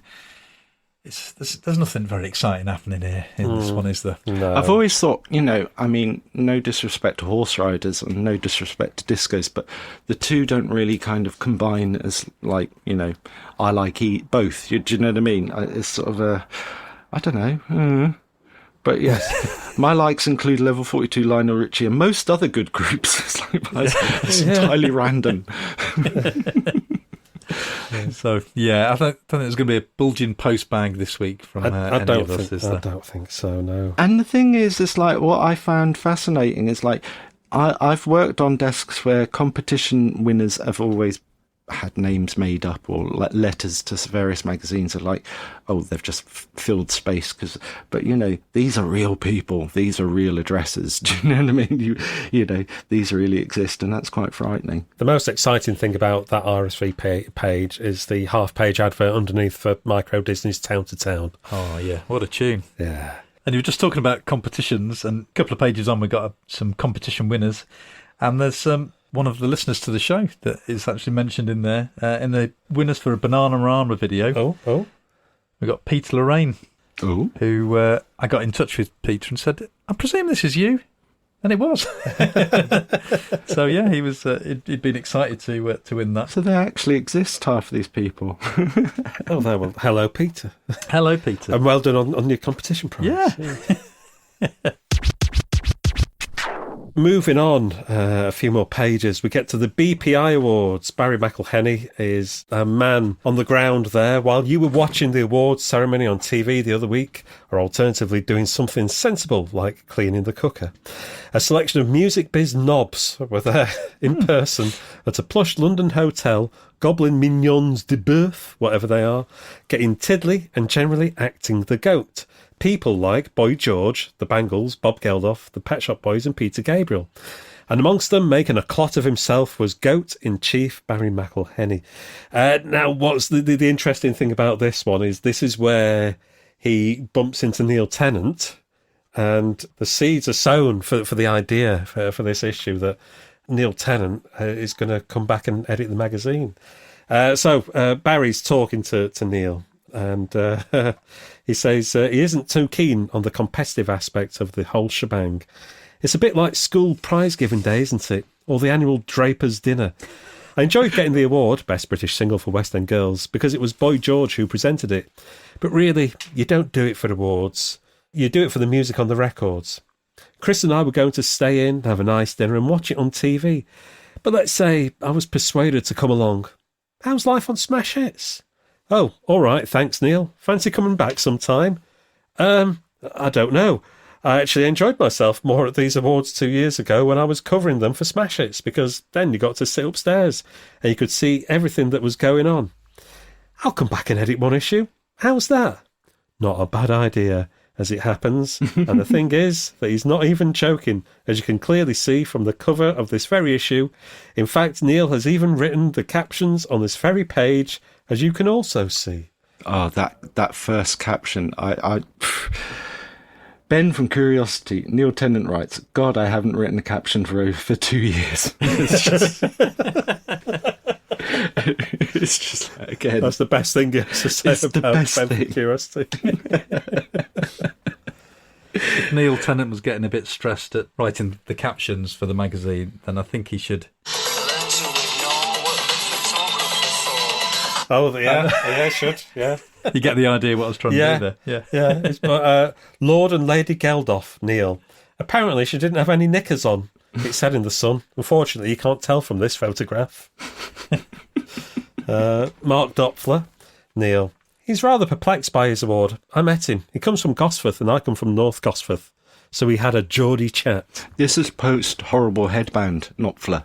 There's no headbands in sight, yeah. But this was still winning awards for Brothers in Arms, wasn't it? Yeah. Gosh. Brothers in Arms. Oof. Wow. There's a little photo of Paul Simon, Neil's caption. Looking very cheerful. Actually, he was very cheerful. He turned round to me and said, oh, I know your record. There's a photo of Phil Collins and Peter Gabriel together. Neil says, can't think of much to say about this one, frankly. And Barry has a chat with Peter Gabriel and asks him, have you ever thought you were a city centre? Iconic. to which Peter answers, no, more of an oak tree. And then Barry asks him, have you ever grown parsnips in a gumboot? To which Peter replies, no, but there are worms in my carrots. So there we are, Peter Gabriel playing good Smash Hits game there. Exactly. You got good value from Peter Gabriel, a man who wore a lawnmower on his head. You know? He knows where it's at. He's more game than Paul Simon, isn't he? He says, Barry says, he tries to get him to talk to him. Paul's just won the trophy for Best International Solo Artist. He says, it's not every day of the week that Mr. Simon takes himself out of an evening, and he must be bursting to talk to me, I expect. Hem hem. Am I happy to have won? Yeah, it's much better than losing. You understand, much better. Just as things are starting to get interesting here, a rather large gentleman with no neck suddenly appears on the scene and asks if it would be possible to leave Mr. Simon alone, at least until he's scoffed his dinner. Pop stars, don't you just love them? So, yeah, Paul's not really playing the game there. Or his no-neck bouncer isn't. It's kind of like a 1987 Pop Stella Street, isn't it? This is like everyone is there. There's Fuzzbox, the Bangles, Pepsi and Shirley. I think Shirley might have had a few drinks. Yes. I really like this. More than just a Pepsi. So Pepsi and Shirley, practically inconsolable in their hour of complete depression. Shirley says, I've been sitting here all night feeling like an empty shell because we haven't won anything. But next year we will. This year, I am an empty shell. Next year, I will be an oyster. Hurrah! Hurrah! That's a sort of 3 drinks in type speech, isn't it? At least 3. Lovely ending to the piece. 3 cheers for the Bangles. God bless the BPI. Avanti for Lena Martell. Yaroo for... And then brackets, enough Ed. But I am the Ed. Oh, that's all right then. That's where we leave it. It's great. All pop life is there. Right, shall we move on to Man to Man? Hello. I'm thinking Wade, he may have a few things to say on Man to Man. Yeah. Let's start with the photograph, shall we? Where to start with the photograph? Well, where to start with the photo? I mean, this is 1987. I mean, if you saw that photo today and you knew it was someone now, you'd think they'd come off from another planet. In 1987, this was just crazy looks. But, you know, I mean, those hats are still timeless because they've never gone out of fashion. They've still never come into fashion, but I mean, they're just incredible hats. There's, I suppose, what you'd call maybe on the left, it's kind of like a wonky leather top hat. I don't know, like it doesn't really look like anything else. And the one on the right is kind of an oversized beret, leather beret, which perhaps... yeah, but like really elongated and squished. And the first version of the Prince's classic leather beret. I think it's got more of a Spanish look to me. I mean, it's I mean, so you've got Paul on the left in like very short shorts, white socks sticking out of his boots, sort of like workman-like boots, and a red tartan waistcoat on, a white shirt with a dicky bow and bracelets. Sorry, necklaces around his neck of some sort, possibly patch cables. I'm not quite sure. And then on the right, Mickey with a fabulous moustache, arms covered in tattoos and head to toe in leather. A leather cape as well. With a cape. Yeah, and a cape. And this was the days when tattoos were a lot rarer than they are now. I mean, I think this is probably one of the first times I'd ever seen a photo of someone with that many tattoos on their arms. They're not quite sleeves, but they're, you know, there are several, and they look quite complicated. Yeah. There's a lot going on in those tats. There's a life lived there. Yeah, and talking of a life lived, there's a life lived in this article. I mean, just a quick recap, really. It's just a kind of a bit of a short biography. It's only sort of a half a page, and then the rest is the photograph and the lyrics. But they've been making music for about 13 years before Male Stripper and William Shaw Meets Paul. And yeah, just gets that brief history. And it really is a window into another world, isn't it? It's kind of mid-70s New York. Andy Warhol, Debbie Harry turns up in their G-strings. Again, I think that was something that I'd never come across at that point in my life. Drugs overdoses, stripping, and spinal meningitis. You know, it's not. It's only not Taffy. It's only a few paragraphs, but my God, this piece is just phenomenal. Their story is incredible. I learnt so much reading this. Yeah, I obviously remember the record. My sister bought it at the time and got the lyrics wrong, which I did tell Gavin earlier what my sister thought the lyrics were, and then it's not going in the podcast.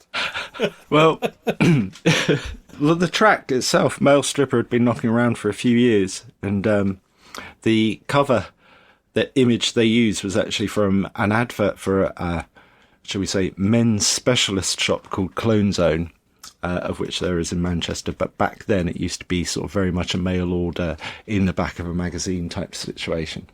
And I seem to remember seeing it in, shall we say, some early research at that time. It's one of the greatest records ever made. The lyrics are sheer poetry. I mean, I've not stripped down to a thong and had cash stuffed into it by admirers, at least not for some time now, but we all have pasts. But but yes, it's a tragic tale because there's death, there's Boy George connection, you know, because that's the overdose. And also, when I was researching for my book, you know, they also did backing vocals on a lot of Bobby Orlando stuff, pre-Pet Shop Boys stuff. But all life is here.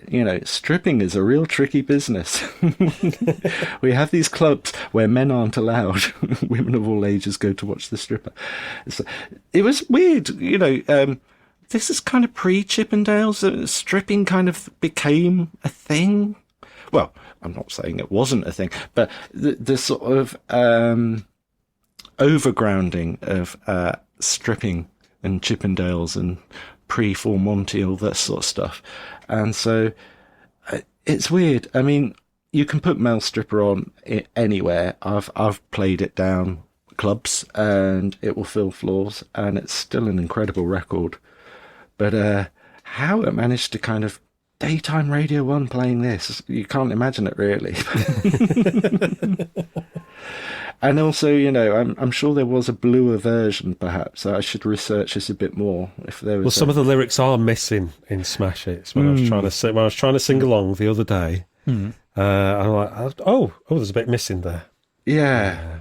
I mean, this is up there with Close to the Edit and Voodoo Ray lyrics, really. To be honest with you, it's basically like a few lines between "I was a male stripper" and a go-go bar in brackets 4 times. So but what a fucking record. But I don't understand the Behold Him bit at the end, unless I've been too off my face on poppers at that point, but I don't recall that bit at the end. No, I don't remember that. No, I'm glad you said that, because I don't remember Behold Him, and that's about 8 times. Yeah. But yes, they certainly look very rum, and in my kind of experience, that they're not particularly sexy looks. They're kind of some sort of very New York. It's very kind of a period, of a phase. I think they're all dead now. But yeah, what a fucking record. Also in this piece, I'm thinking this is possibly the first mention of pesto in a UK magazine. I mean, it's his cat that's called Pesto. But it certainly would have been the first time that I encountered the word pesto, and this just in relation to being the name of a cat. So I wouldn't even known that it was a food, just like Paul Weller mentioning falafel a few years earlier. That's right, yeah. Yeah. We were saying how Smash Hits introduced new food language into our lives. World cuisine. I'm sure ciabatta was the first time I'd read ciabatta in Smash Hits. But I can't remember where it was. But yeah, it's the school of Smash Hits. But I just the breeziness of and just to make things worse, ex-Man to Man member Michael Rudetsky died shortly of a drug overdose in Boy George's flat. But Paul felt that he should carry on with Man to Man. Obviously, you can't. There won't be any replacement. You can't replace a brother. This is a very sort of gritty reporting of this sort of thing. It's like, it doesn't shy away from it. Yeah, he died of a drug overdose in Boy George's flat. It's like, fancy that. That's quite a brutal fancy that. Do you know what I mean? Yeah. The ending of the piece goes on. Obviously, there won't be any replacement. You can't replace a brother. And if people don't think I should be carrying on, well, I don't think I should wear a black veil and stay in for the rest of my life. The only thing that makes me feel really strong about carrying on is that I know that if it had been me who kicked the bucket, Mickey would be right here talking to you. The 23rd of January was to have been Mickey's birthday. To celebrate it, Paul invited all his swanky New York friends to a party at the very swanky Tunnel Club there, and they all had a wild time. In actuality, Paul says in a very matter-of-fact sort of voice, I don't know if the record would have got this far if Mickey wasn't up there pulling strings. So yeah, I mean, it really, the whole thing just reads like an outline to a film. This is, yes, very Netflix. Yeah, I would totally watch this. Yeah, you got Andy Warhol and Debbie Harry at the beginning, and then the kind of seedy underbelly of New York, and a hit single, and tragedy. Yeah, abounds. It would be it'd be very interesting. It's one heck of a story arc. Sure is. After quitting the US Navy, I just joined because I liked the uniform. He became a male stripper. I mean, don't we all? Yeah, you're right. What you said about Chippendales as well. I've not thought of that, because that was kind of really peaked. Was that around about 92, 93? That would have been 90s, yeah, early 90s.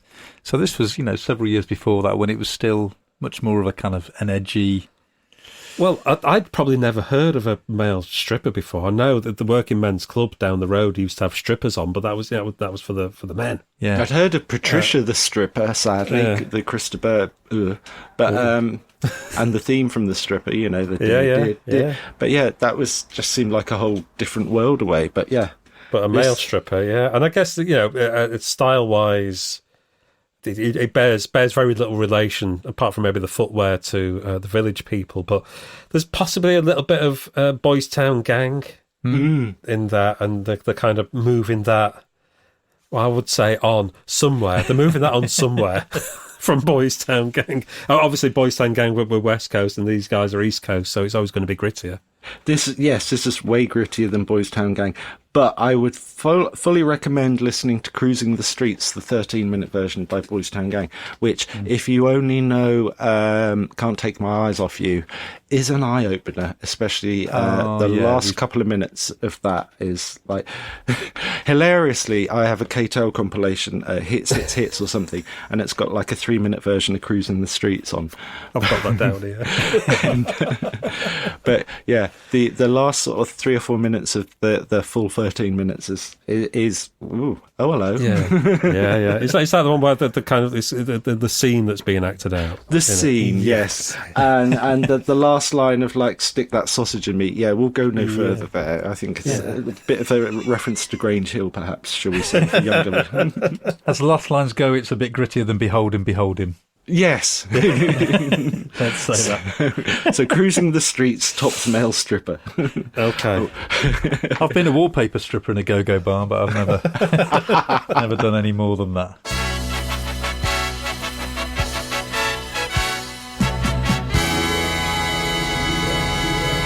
So we continue our foray through the magazine, and we get to the cover article where Neil Tennant returns to Carnaby Street to edit Smash Hits for a day.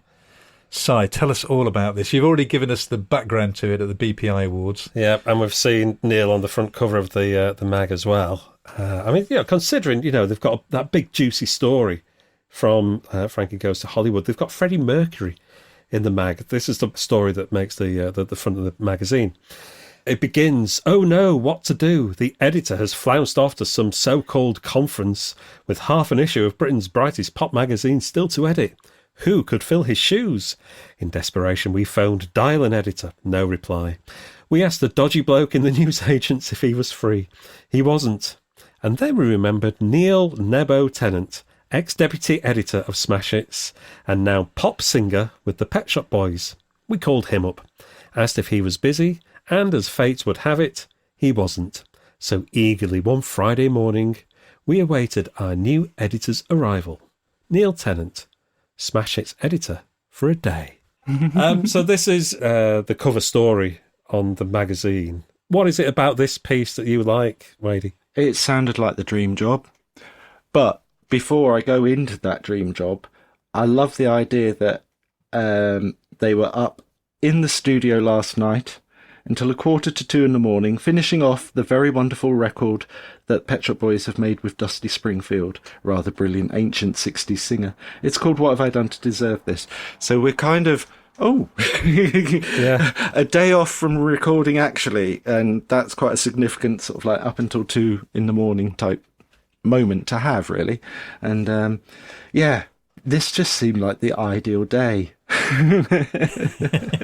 He comes in late, has a long lunch. Realises he actually has to do some work. It isn't just like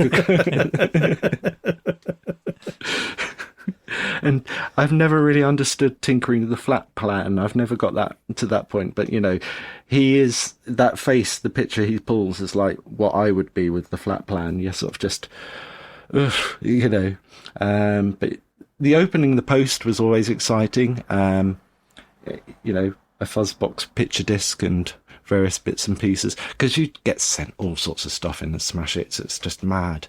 Just confectionery boxes of crisps. It's fantastic. But you just look at all these bits and pieces. It's like, so Peter Gabriel sledgehammers his way into the big time. What a good press release. I think this is for bits. Or maybe happenings. This editing lark is clearly a tricky business.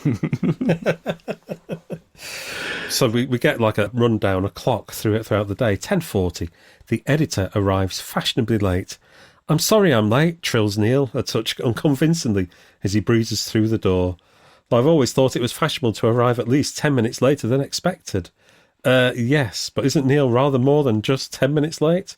40 minutes, he says definitely, and incorrectly, as he's supposed to have been here at 9:30. 9:30, he exclaims cheerily, horrified. I always thought it was 10. Quite. In any case, he continues in defence of his lateness. They never complain when you stay on an hour late, do they? Exactly. Indeed, they don't. Exactly, yeah. Exactly. But like you say, he's got a good excuse because he's been working with Dusty Springfield into the wee small hours. And now what we've learned about that recording, where she was kind of recording every note individually, yes, that's a very good excuse. It must have been quite exasperating.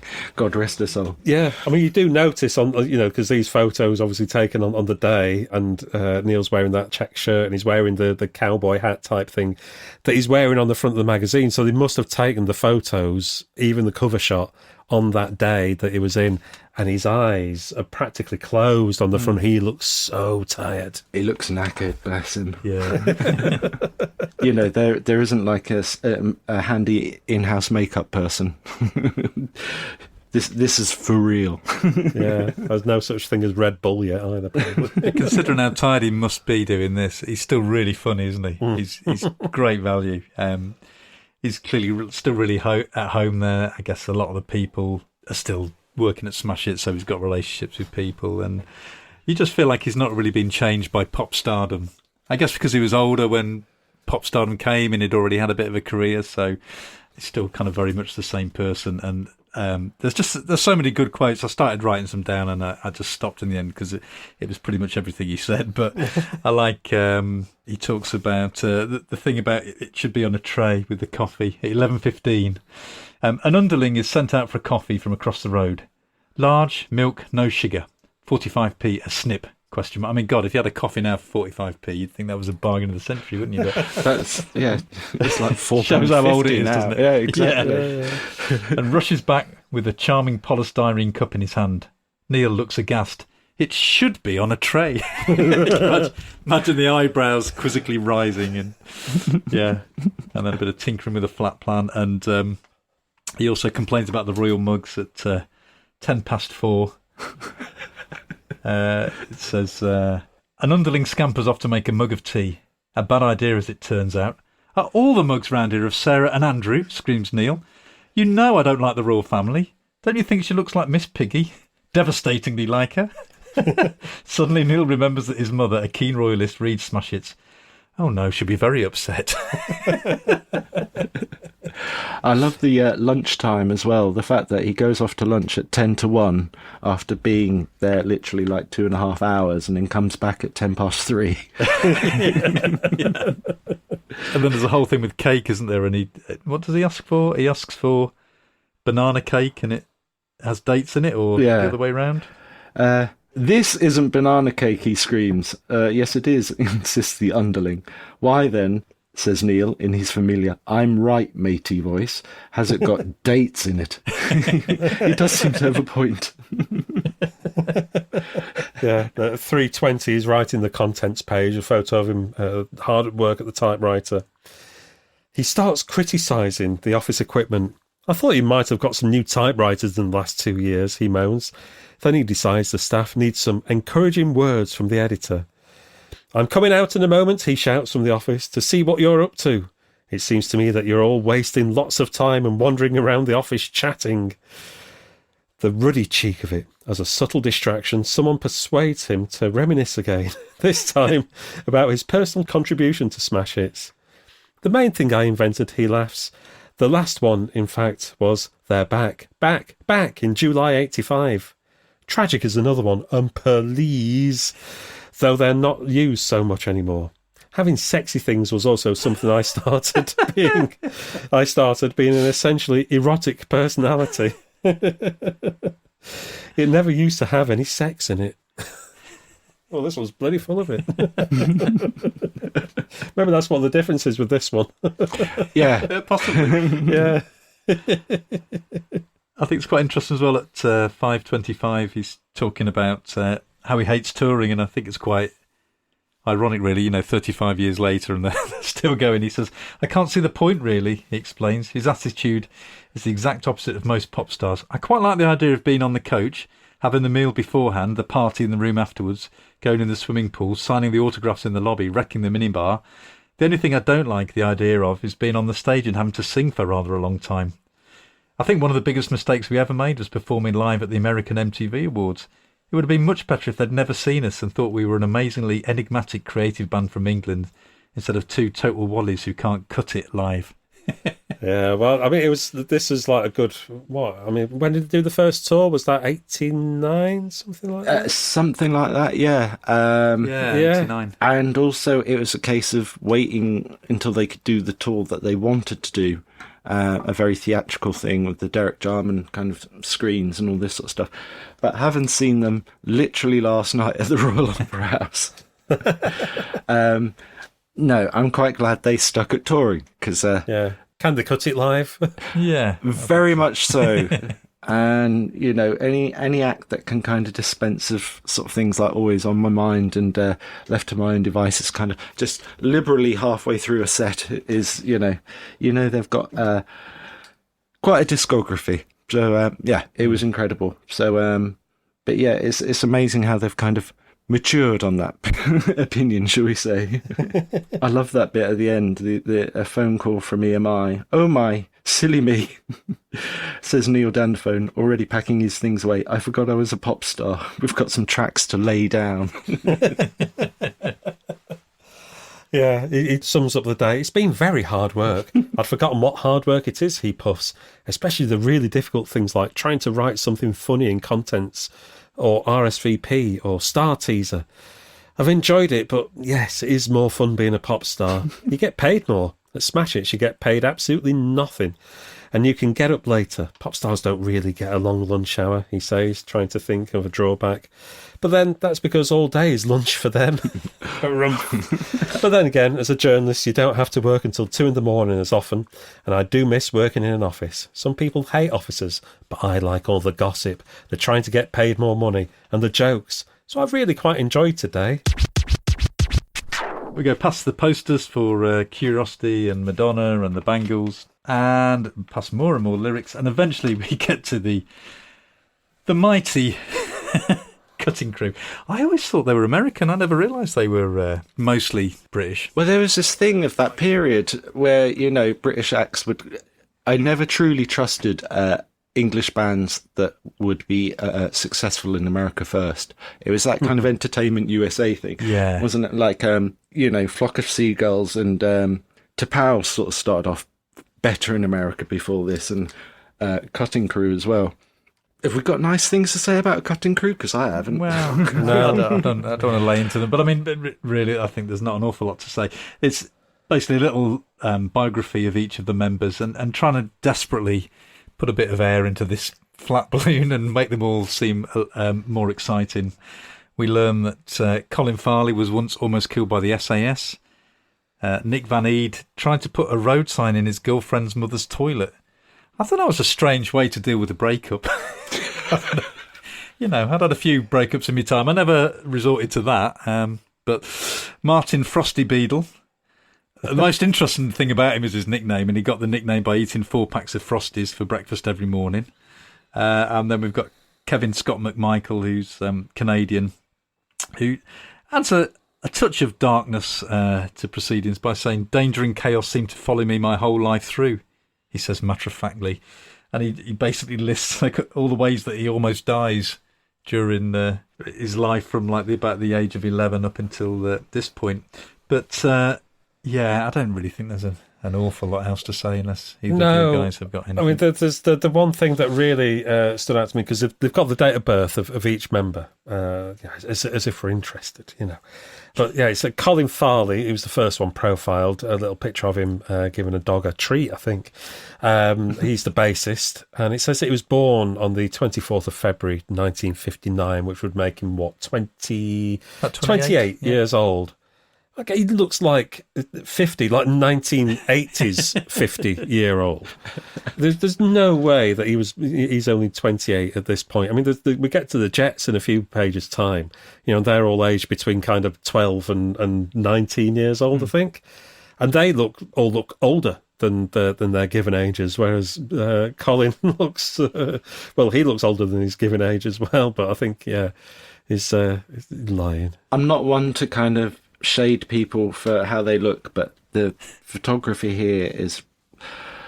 I feel for the photographer here trying to make Cutting Crew look remotely alluring. The poses and everything, it's really like they're not natural pop stars at all. And that whole band pose that we've got on the last half of the page, it's the strangest thing, isn't it? Martin Frosty Beetle, isn't it? He's kind of hanging on to a bit of fence and sort of half squatting in the sand while and the others squinting weirdly. It's just like... looking into the middle distance. There would have been outtakes. How bad were the outtakes in these pictures? This was the best one. But we can throw all the shade at Cutting Crew as much as we like. They're the last ones laughing with the PRS for that bloody awful. Yeah. Well, just on that song, so reading about the song, and I Just Died in Your Arms Tonight. The Wikipedia entry for that. So I was reading. I got a little bit obsessed with the band. I was just trying to find something interesting about them, and there really isn't. But Nick Van Eed, it says he came up with the title and concept for "I Just Died in Your Arms" after making love with his then girlfriend. I actually remember saying that, he admitted, and promptly jotted a note on a pad he always kept close at hand next to the bed. In the parlance of Smash, it's bleer. Ankle disgusting. So,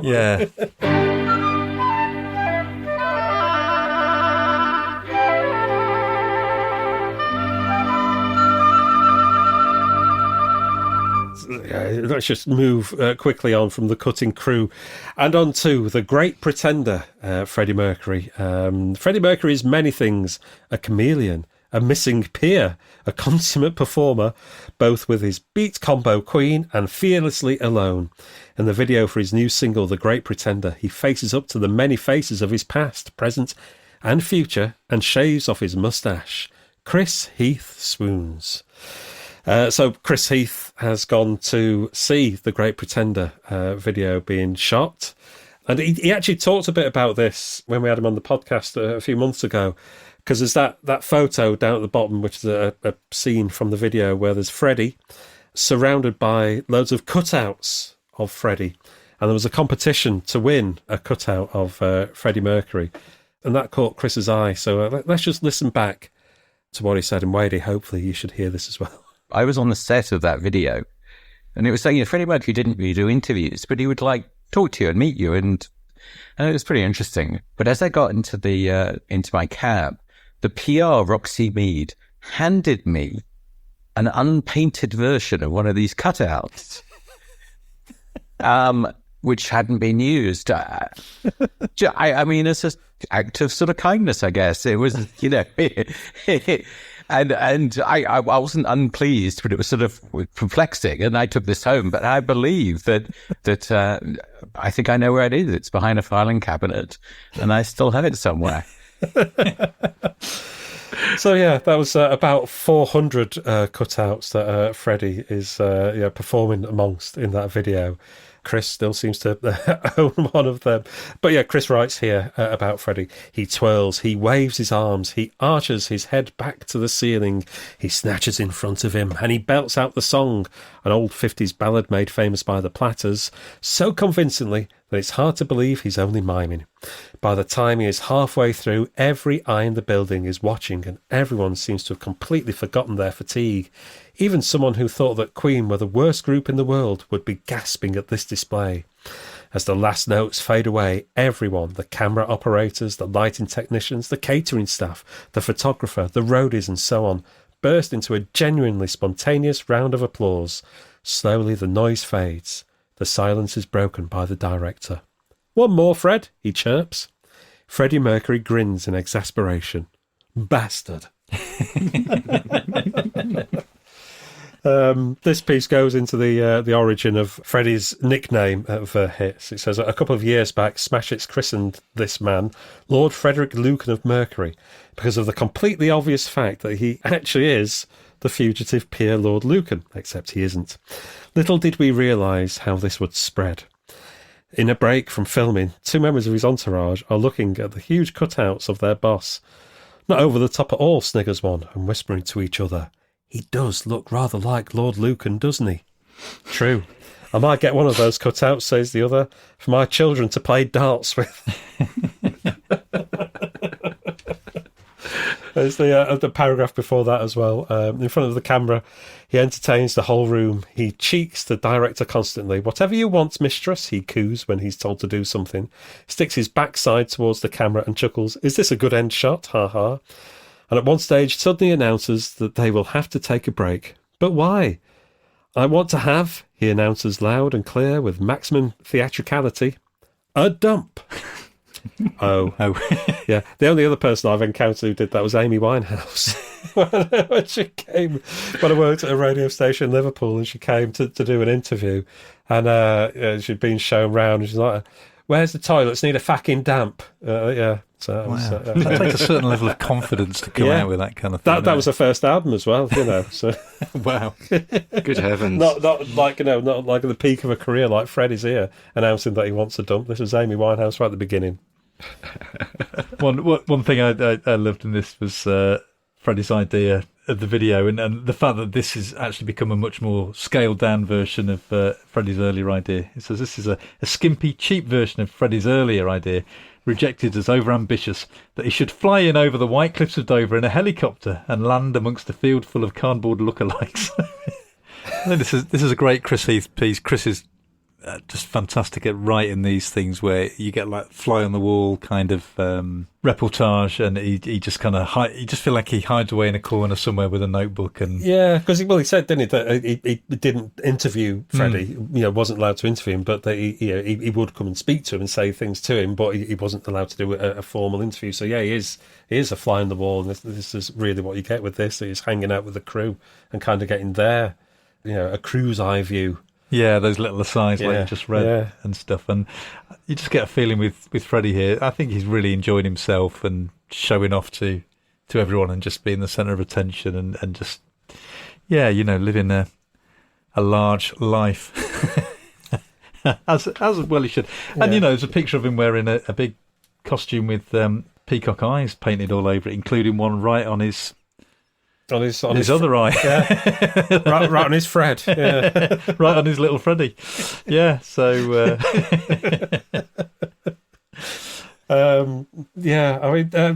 Queen obviously had a fantastic 1984. Mm-hmm. And that's kind of, that along with Live Aid sort of catapulted them back into the to the top league again. But then we've got this era where Freddie's doing things on his own. He's doing The Great Pretender. He'd done Mr. Bad Guy in 1984 as well. He'd done the Barcelona single. So, I mean, where do Queen sit for you? Hot Space is their masterpiece. Okay. hot take. Hot take. Hot Space. No.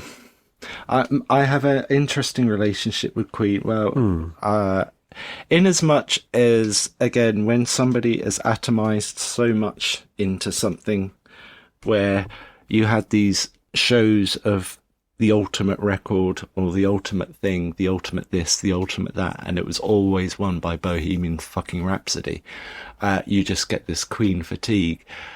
The film itself and the kind of ongoing branding of Queen being this thing, if you think, 55 years coming up to since they formed, 1970, they've not actually been a foursome for 30 odd years. Well, obviously since Freddie died, so yeah, let's not get tasteless. But it's a weird one. I accept that Queen are very popular, very big, and they have a few tunes, but I'm uneasy with kind of the post-death sort of relationship. I feel that Freddie could have done a lot more for people, for AIDS awareness, and all that sort of thing.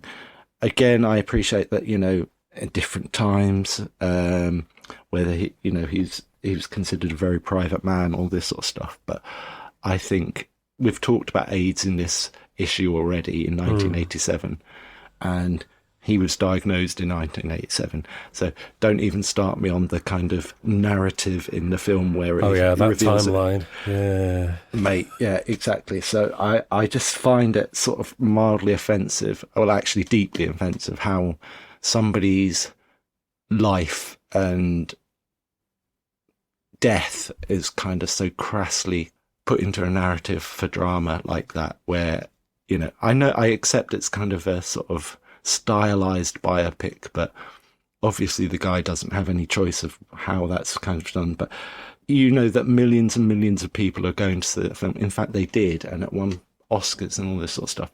So to kind of just play about with something like somebody's AIDS diagnosis is very distasteful to me, and that's why me and Queen have kind of veered off a bit. But again, I'm not dismissing their achievements or how big they were or anything like that, but as a gay man and as somebody who's lost people to AIDS, and how this narration of this guy's life has been marketed, shall we say, I'm not a huge fan of that, shall we say. Killer Queen is a banger. Another One Bites the Dust. Hot Space. I genuinely do love Hot Space. There was a sort of two-part documentary a few years ago around that time of the 40th anniversary, which is really interesting. The first part of the documentary is incredible. How amazing he was as an entertainer, mincing around in leather, wearing sex club T-shirts, all this sort of stuff. I mean, it was full-on gay clone realness. And what he got away with at the time. And, he was saying in interviews, oh, I'm gay, I'm this, that, and the other. And it was all kind of sort of like, And, interestingly, in the book, they come back in 1984, with the works, because Roger Taylor says, let's give them the works, because none of Queen are fans of Hot Space, because the whole recording of that was a complete palaver. And Roger Taylor has very ungallantly kind of said it was faggy disco music, all this sort of stuff, a very kind of white male rock, backs to the wall, mind your backs rubbish, kind of homophobia-ness. But the fact that, they come back with Radio Gaga and it's kept off by the most homosexual record ever made, number one is like, yes, fuck you.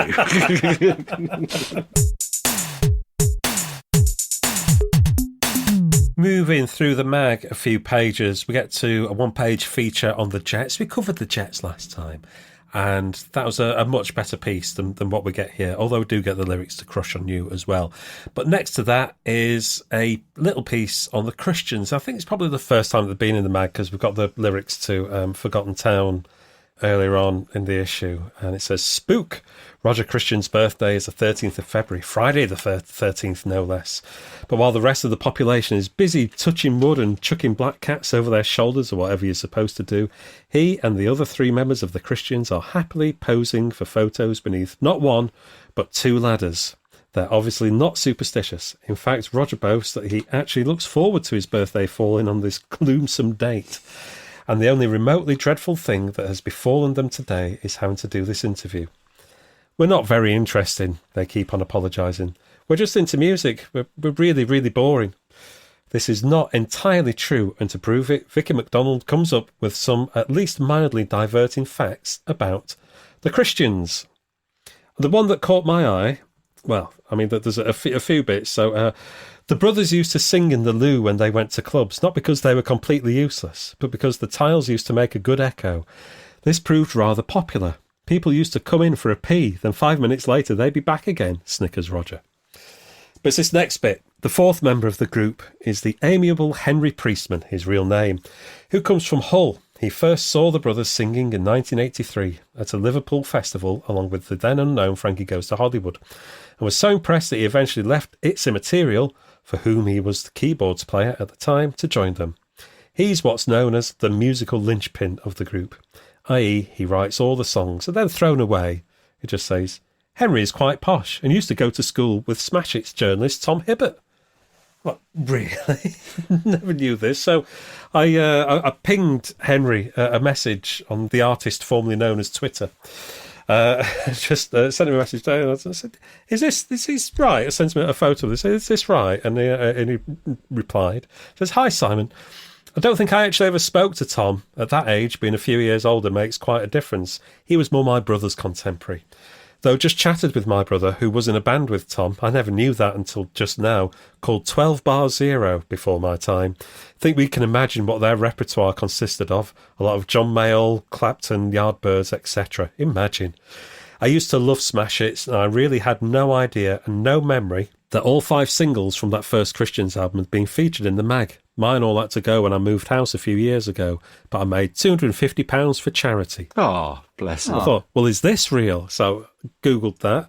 Sure enough, Amiga Auctions, lot 112, Smash Hits magazines 1985 to 1987, owned by Henry Priestman of the Christians.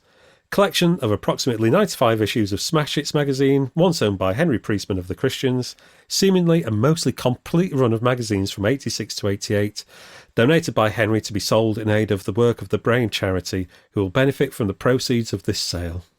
Top man. So yeah, Well done, Henry. Henry's a lovely, lovely guy. Find him on social media and follow him. Still very active today. So Forgotten Towns, it was obviously like a kind of protest song, and it's very much what he does these days as well. But yeah, a good egg. Definitely. Is our Henry. Yeah. Oh, bless him. I liked finding out that Gary reckons he lost his hair at the age of 3. He went bald at the age of 3. I mean, that is early male pattern baldness, isn't it? Yeah. Yeah. I also thought it was funny that the ends on the point, they're not very religious. Yes, I Now, yeah, obviously with their names being the Christians. Now, I'd heard about this kind of Christian music mafia in Liverpool, that a lot of the successful bands from Liverpool, particularly in the 80s, were all part of kind of all part of the same congregation, as it were. Because a friend of mine used to be in a band back then in Liverpool, got a major label deal and all that sort of stuff, but he wasn't part of this Christian kind of thing. So he was telling us all about that. And then I asked him, said, "Were the Christians Christians?" So he said, "No, they fucking weren't." This is a confirmation of that. Immediately over the page from the Jets and the Christians is a full-page advert. "The Earth's moving for a lot more people nowadays. Prevention is better than dying. First Aids helps you decide what you should do about AIDS. Friday at 7:30 p.m. ITV." I mean, it was definitely on the back of the kind of horror of Don't Die of Ignorance iceberg. Yeah. And, there was no punches pulled with these adverts at all. But on closer inspection, it's sort of TV shows on ITV. Yeah. And you read at the bottom, "Next week, a different aspect of AIDS will be highlighted each night at 10:30, Monday to Friday. Presented by Mike Smith with Alison Moyet, Simon Le Bon, Spitting Image, Erasure, Stephen Fry and Hugh Laurie, Bananarama, Hale and Pace, Suzanne Mitzi, Norman Fowler and Peter Gabriel." I mean, you couldn't get more of a 1987 lineup than that, really. It's kind of like comic relief for AIDS. But, Yeah. I do remember watching this Friday at 7:30 ITV with my mum and dad Oh, God. in the living room. That's very brave. There's this whole sketch with Rick Mayall where he's putting a condom on his tongue because he doesn't know what to do with a condom. It's on YouTube if you want to go and have a look. And I've not seen it since 1987. I went and found it. It is exactly as I remember, and just as bad as it sounds. But I remember watching this thing, little panel discussion headed by Mike Smith, and my mum just looking across the living room to my dad and saying, "Well, I know which one of our lot will get it." And I thought, "Huh?" Oh, my God. Okay. It wasn't me, by the way, but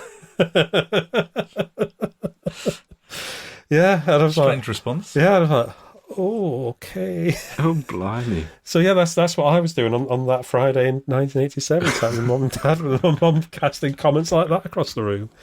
God. Yeah. Oh, crikey. Taffy now. Let's brighten the mood with Taffy.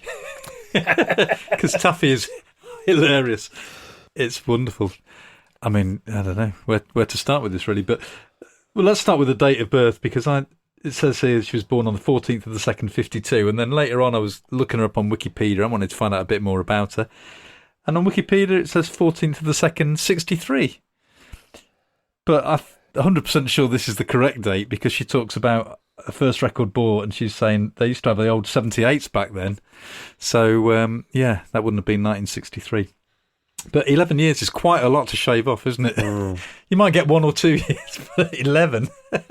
It's interesting when I was writing about Cyndi Lauper, and when she was first introduced in her interviews, she was very much like, never you mind asking about her age. And then it was like, what was your first gig? The Beatles at the Shea Stadium. And it's like, oh. Right, so there was definitely like about sort of, I think, because of obviously Madonna and her kind of pitched against each other, and she's got, she's 71 now, so, and Madonna's 67 or something. So yeah, there's a poor old Taffy though. I mean, all that effort for one song, but it's a banger. Yeah, it says here, my real name's Kathleen Quay. The Kathleen's Irish, and the Quay is sort of like, well, it's African from my mum's side. I think I've got a bit of Scottish in me and all. And I'm wondering, because, it's not the most common surname, and I wondered if she was related to Finlay Quay. I can't find that out. But he's of Scottish origin as well, with Irish and African. And Tricky. Tricky's real name is... Tricky, yeah. So I think it's... I think his mother, Tricky's mother. So I'm wondering if there's a family connection there. I couldn't confirm that. That would be a lineage of musicians. Taffy, Tricky. Taffy and Tricky. Yeah. Yeah, Taffy, Tricky and Finlay. And of course, Caleb Quay, who was, in the 60s, guitarist, played with Elton John and all sorts of people. I think he's Finlay Quay's uncle. Yes, I think so. There's something like that. Connection. Yeah, there is a connection there. Yeah. You usually ask people what it's like to be a lamppost, don't you?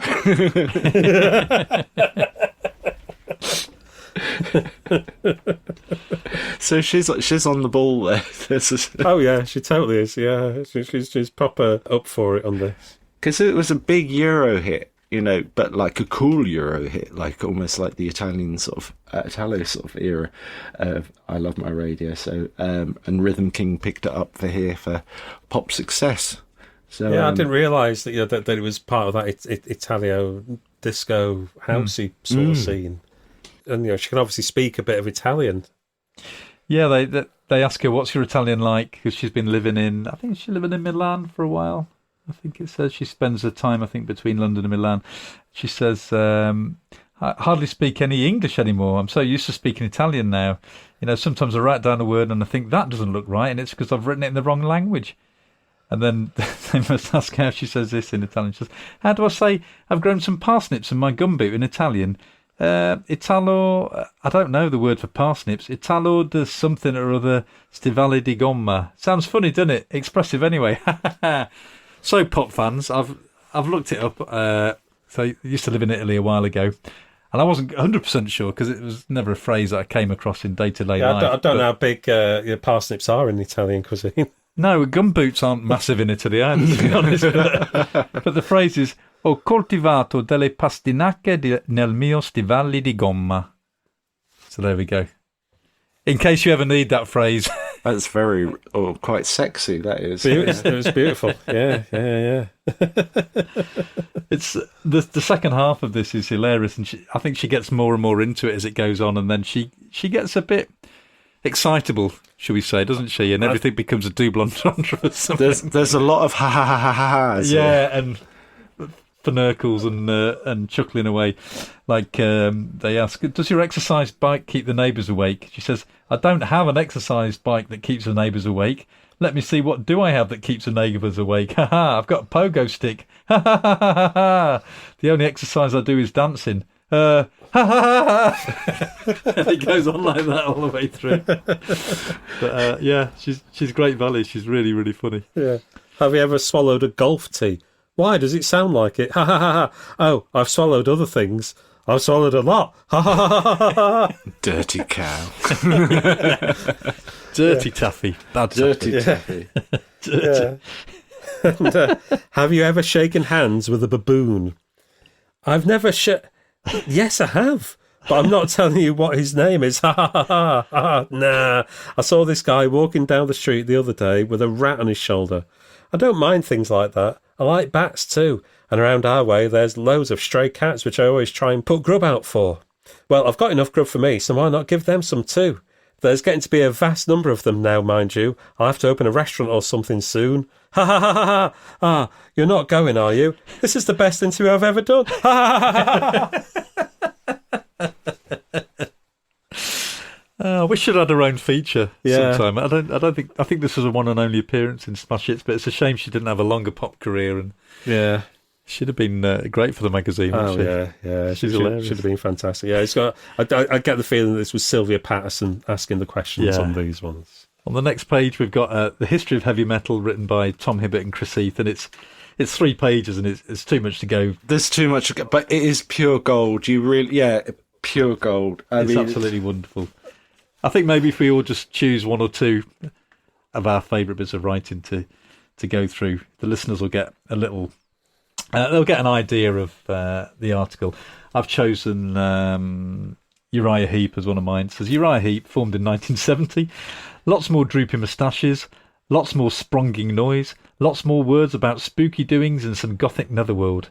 A certain American critic was so appalled by Heap's first LP, Very Heavy, Very Humble, that he said he'd do himself in if it was a commercial success.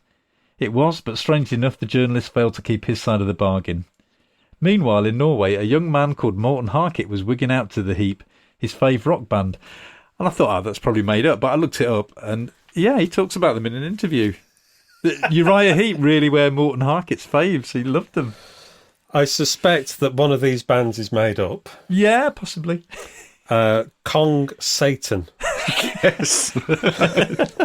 Whose tiny guitarist, Peepo Arvin Dexter, would cross their grotesque ramblings with the showmanship of Jimi Hendrix by such pranks as playing guitar solos standing on his head or even setting fire to his instrument while still playing it. Following a 1969 concert in Boston, Peevo ended up in hospital and was never heard of again. The Clot. That is Hibbert. That is Hibbert. That is It is, Hibbert. isn't it? Yeah. Kong Satan. That is the greatest name that's never been a band. If there isn't one already, there's got to be one. That's wonderful. Anything there that you particularly enjoyed, Wadey?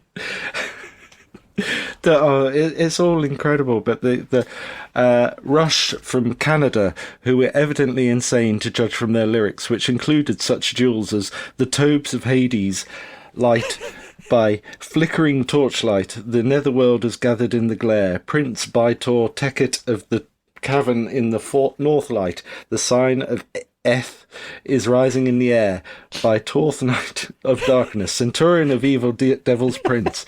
Super! That was from a song called Bytor and the Snow Dog, which only lasted for 9 minutes. But also, I like the Jethro Tull there. And then there was Jethro that's what Tull. I was going to come to as well. Oh. Yeah. And me. Come on, you read it. Go on, Wadey. No. I'll get another one from the next page. You do Jethro Tull. Oh, okay. Well, I'm just going to choose it because it's part of a recurring theme of this article. And then there was Jethro Tull, whose leader, Ian Anderson, cut an unsavoury, Uncle Disgusting figure with his straggly hair and beard and his filthy old coat. Anderson's favourite pastime was playing his flute while standing on one leg for some unknown reason. Always like an Uncle Disgusting reference, don't we? Perfection. Judas Priest from Birmingham, who were very loud and heartily demonic indeed, even though their singer, Rob Halford, looked like Tim Brooke Taylor of Me and My Girl fame and didn't even have long hair. I mean, that's all you need for Judas Priest. I mean, sod the chapter in my book, that's all you need. There's a mention of Iron Maiden here. It says, who were sensitively named after the medieval instrument of torture, who invented a hideous monster called Eddie to join them on stage and grace their LP sleeves, who were heavily into mythology, dungeons, dragons, warriors, the number of the beast, i.e. 666, and other hoary cliches of heavy metal. Yeah, I mean, I think it's the biggest slab of kind of metal that we've ever encountered. going back through Smash Hits. But it's quite wide ranging. And I was about a year away from discovering a lot of this stuff. I had my proper rock phase when I was about 14. And it was kind of spurred by these K-Tel LPs called Rock Anthems. It was volume 1 and 2 that I got from a bargain bin somewhere in Sheffield. But loads of these bands that are on here, the Deep Purple, Black Sabbath, Crazy World of Arthur Brown, Uriah Heep, Hawkwind, they're all on these 2 double LPs. So that's where I found out about them all. And in fact, for one of my GCSE English projects, where I had to stand up in front of the, so this is like we had to stand and do a presentation in front of the class. I did a presentation about heavy metal, and I talked about Led Zeppelin, Deep Purple, and Black Sabbath. Kong Satan didn't get a mention. And neither did Uncle Disgusting. Yeah, that's wonderful. Again, like the Frankie Goes to Hollywood piece and the Neil Tennant piece. If you've not read those articles, I would suggest you find this issue online and read that, because it is fantastic and you will laugh a lot. Yeah. We're nearing the end of the magazine now, and we get to the review section of the mag, kicking off with the singles reviews. In this issue, reviewed by Pete Clark. No, I was just looking at the singles page and thinking, Pete Clark wasn't a Smash Hits person. From what this is the only time I remember seeing Pete Clark writing for Smash Hits, because I remember him being at the Standard. Okay. Yeah, we were speaking before. We didn't know who he was, did we? No. So right. I think he'd done a few reviews and stuff for Smash Hits, but I didn't recognise his name at all. And he seems a little bit like he's not quite in on the Smash Hits vernacular in a way. Doesn't even seem like he likes pop music either. Well, yeah, that's what I'm getting. I mean, the Gap Band single isn't vintage. Howard Jones is the undiscussable. Mellencamp respectable. He's kind of just, he says it's irritating, which is, that's a line in the sand for me. Yeah. Berlin Like Flames. I don't think even Berlin can remember that. Likewise, Kool and the Gang, Stone Love. I don't think they remember that. The Mission, Severina. We've kind of poured cold water on the Mission. Boston, Amanda. I mean, is there another Boston song other than More Than a Feeling? J.M. Silk, Let the Music Take Control is a banger. Hurrah, Sweet Sanity is a banger. The Bible, Graceland is one of those quiet 80s tracks that kind of, bit of an iconic moment. Jackie Graham, Still in Love again. I don't think she remembers that. Bruce Hornsby and the Range Mandolin Rain. Yeah, it's all right. Alison Moyer, Weekend in Presence Beauty is great, but he doesn't like that. And Freddie Mercury, The Great Pretender. And he says, of course, it's a laughable load of old tripe, but at least it goes down with a smile on its face. And his single of the fortnight is Boy George, Everything I Own. So whilst it's not a vintage week, it's not absolutely awful like some of the singles reviews pages, but it's sort of very, again, 1987. What would you have spent your YTS money on? Oh, Respectable, Mellencamp, definitely. That was the one I owned out of that lot, I would say. Possibly Alison Moyer. But, and then maybe J.M. Silk would possibly be one of those sort of rep things where it was like 99p on 12-inch, so I would have got that as well. But I didn't know it at the time because Robert's Records didn't have like a listening thing. But it's one of those ones that you kind of read about in Record Mirror. So, but yeah, Mellencamp, respectable, iconic. But no, the next page. Oh, the route I've gone down with this magazine and research for this. Oh, man. Oh, man. Well, tell us what the next page is. Fill us in, Wayne. Yeah. The next page. I'm sitting back for this one. The next page is a review of a 33-minute home video by the Style Council called Jerusalem. Now, this hasn't been available. You can get hold of their house album more easily than you can get hold of Jerusalem. And it's just a romp. And it's a none more 1987 romp. In fact, I don't know what it was about amazing pop acts making balmy films, but if you were to kind of do a BFI season with this and Pet Shop Boys, It Couldn't Happen Here, then you would kind of, this is insane. This is, people got too much money. But it's kind of like a comic strip thing Yeah, the comic strip presents the Style Council, featuring the Style Council sending up the Style Council. And Paul Weller and Mick Talbot and DC Lee and Steve White all seem to have quite a sense of humour. You forget how much more fun Style Council were compared to the Jam. And I think Paul Weller just spent most of his time in the Style Council winding up Jam fans. In fact, I wasn't... I'm one of these people who kind of like, I prefer the next act, it's like the Clash. Now I prefer Big Brother Dynamite. Sex Pistols, I prefer Peel. The Jam, I prefer Style Council. I mean, actually, I quite like the Jam as well, but it was a single by single relationship. But the Style Council kind of just seemed so much more of a laugh. And there was kind of the frisson of gayness and stuff with the fondling of the ears and all this sort of stuff. And they were just having a laugh. And this film is not great. It just seems to involve lots of people asking Paul Weller, what's the reason behind the name, the Style Council? But yeah, it's a very terrible caper film with a limited plot. But it does. They come across with a sense of humour, which, bearing in mind, everyone thought Paul Weller was this really po-faced kind of miserable old sod. He was actually really quite funny. So, Jerusalem, I sort of sat and watched that a couple of weeks ago. It's on YouTube. It can stay on YouTube. And they all dress up as sort of various things. And, it's just very, very bizarre. I don't know quite. The bizarrest bit, I think, is the kind of tube pastiche, isn't it? Yes, the very tall buildings where they're kind of like a new romantic band.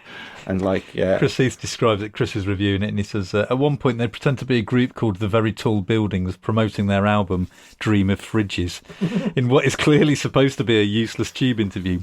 Paul, with a Hitler moustache, a Nazi helmet, and some sort of brush on top, and a kilt or a dress, confesses that they're two middle-class guys bored with grammar school who want to rock out a bit. DC Lee, with purple rinse, curly wig, and spaced-out look, talks about their producer. He's dead. That's cool. We hope to meet him in that great rock and roll studio in the sky. And Mick, placid in makeup with a beret on, does a perfect imitation of one of the lads in Frankie. Gallons of ale down our throats, chicks a dozen to a guy. So from that we pick a song, we jam, we bung it out, and the kids seem to like it. Nice one, kids. It's the weirdest bit, isn't it? It's so funny. But what? I guess it was mostly improvised. Yeah, surely nobody would have scripted that. It's amazing that people had that sort of time and space to kind of do these things and have these ideas. It's very late night Channel 4 set your video for it once you've won a video recorder, of course. Set your video for and watch the next day in bafflement and never watch again until you're doing a podcast in 35 years' time. But yeah, it's mad. It's mad. There's not really any kind of main single built around it. It's not like an elongated video or anything. It's just a weird little romp. And I think it's there to kind of make It Couldn't Happen Here look kind of fairly tolerable. No disrespect, but it's a load of bollocks as well. We're moving on through the reviews. There's a few films reviewed. Ferris Bueller's Day Off, a Tina Turner live video, and Bon Jovi as well. Tom Hibbert reviews Cliff Richard, Rock in Australia. He jogs nimbly from foot to foot in his less than fetching silver slacks. He waves his thumbs cheekily aloft amid the hectic flashings of green laser beams. He bows, he grins, he campers and he capers. He salutes and says, "Hello, Sydney," a sincere twinkle in his eye. The youthful enthusiasm of Sir Clifford is boundless, and an appreciative crowd of 12,000 lap it up with gusto, clapping in the air whenever Cliff urges them, and swaying moonily at all the correct moments, i.e. Miss You nights. Having delivered 16 of his more modern offerings, from Wired for Sound to Devil Woman, his lordship dismisses his band of ageing but capable sidemen, straps on an acoustic guitar, and strums heartily through a triumvirate of golden oldies, Living Doll, Bachelor Boy, and Summer Holiday, during which he exhibits the well-known Richard Witt by warbling, "I like steak and kidney, but I'd rather be in Sydney," to enormous cheers. Ho ho! And halfway through, Cliff is spied backstage giving Sue Barker a kiss on the cheek. Cripes, whatever next? quite good if you like this sort of thing. Do you know what else is amazing about that? It was $16.99. I looked it up on one of those online calculators you can do, price comparison. In today's money, that would be £59.89. Wow. Imagine spending 60 quid on a Cliff Richard video. Albums-wise, I mean, the hot chocolate one, it isn't the one with the Malteser on, so therefore, and it's got the horrible version of You Sexy Thing, undiscussable. Smiths is the only thing I've got on this, to be honest with you. I'm going to possibly kind of get lots of hate mail and have to change my address, but I'm not very half man, half biscuit. That's okay. That's okay. It's fine. It's fine. It's quite interesting because Neil is pictured earlier on. Neil Tennant's reviewing it, and he's pictured in his article with the said album back again in the DHSS. I think he says he's going to take it home for the weekend, isn't he? Yes, that's right. He's not quite sure what he thinks, so he takes it home for more serious consideration. And he pens his review as a short sort of poem. You can imagine him tinkering away with Dusty Springfield by day and then going back to listen to a Half Man, Half Biscuit album in the evening. So, Half Man, Half Biscuit, you have broken up, just as you were becoming successful, and this is your last LP. And he goes on, and then at the end he says, my friend Eric bought your last LP, but he's an awkward so-and-so as well. I wonder if he'll buy this one. Half Man, Half Biscuit, funny name for a group, but definitely not half-baked. 6.5 out of 10, NF Tennant. So there we have it. Quite a surreal image, really, thinking about Neil Tennant from the Pet Shop Boys reviewing Half Man, Half Biscuit. The only other stuff we have in there is Dougie Fresh and the Get Fresh crew. Oh My God, which gets 116 and 9900ths BPM out of 10. The Phantom of the Opera, various artists, only 2 out of 10. And it says Sylvia Hibbert gives Stand By Me 7.5 out of 10. Is that Tom Hibbert or Sylvia Patterson? Or I think maybe they did it together. It's a collaboration. Maybe a combination, yeah. A super group. Maybe Tom did one side and Sylvia the other side. But yes, the Smiths is basically the best one there. Sorry. Yeah, I think so. Definitely. Probably.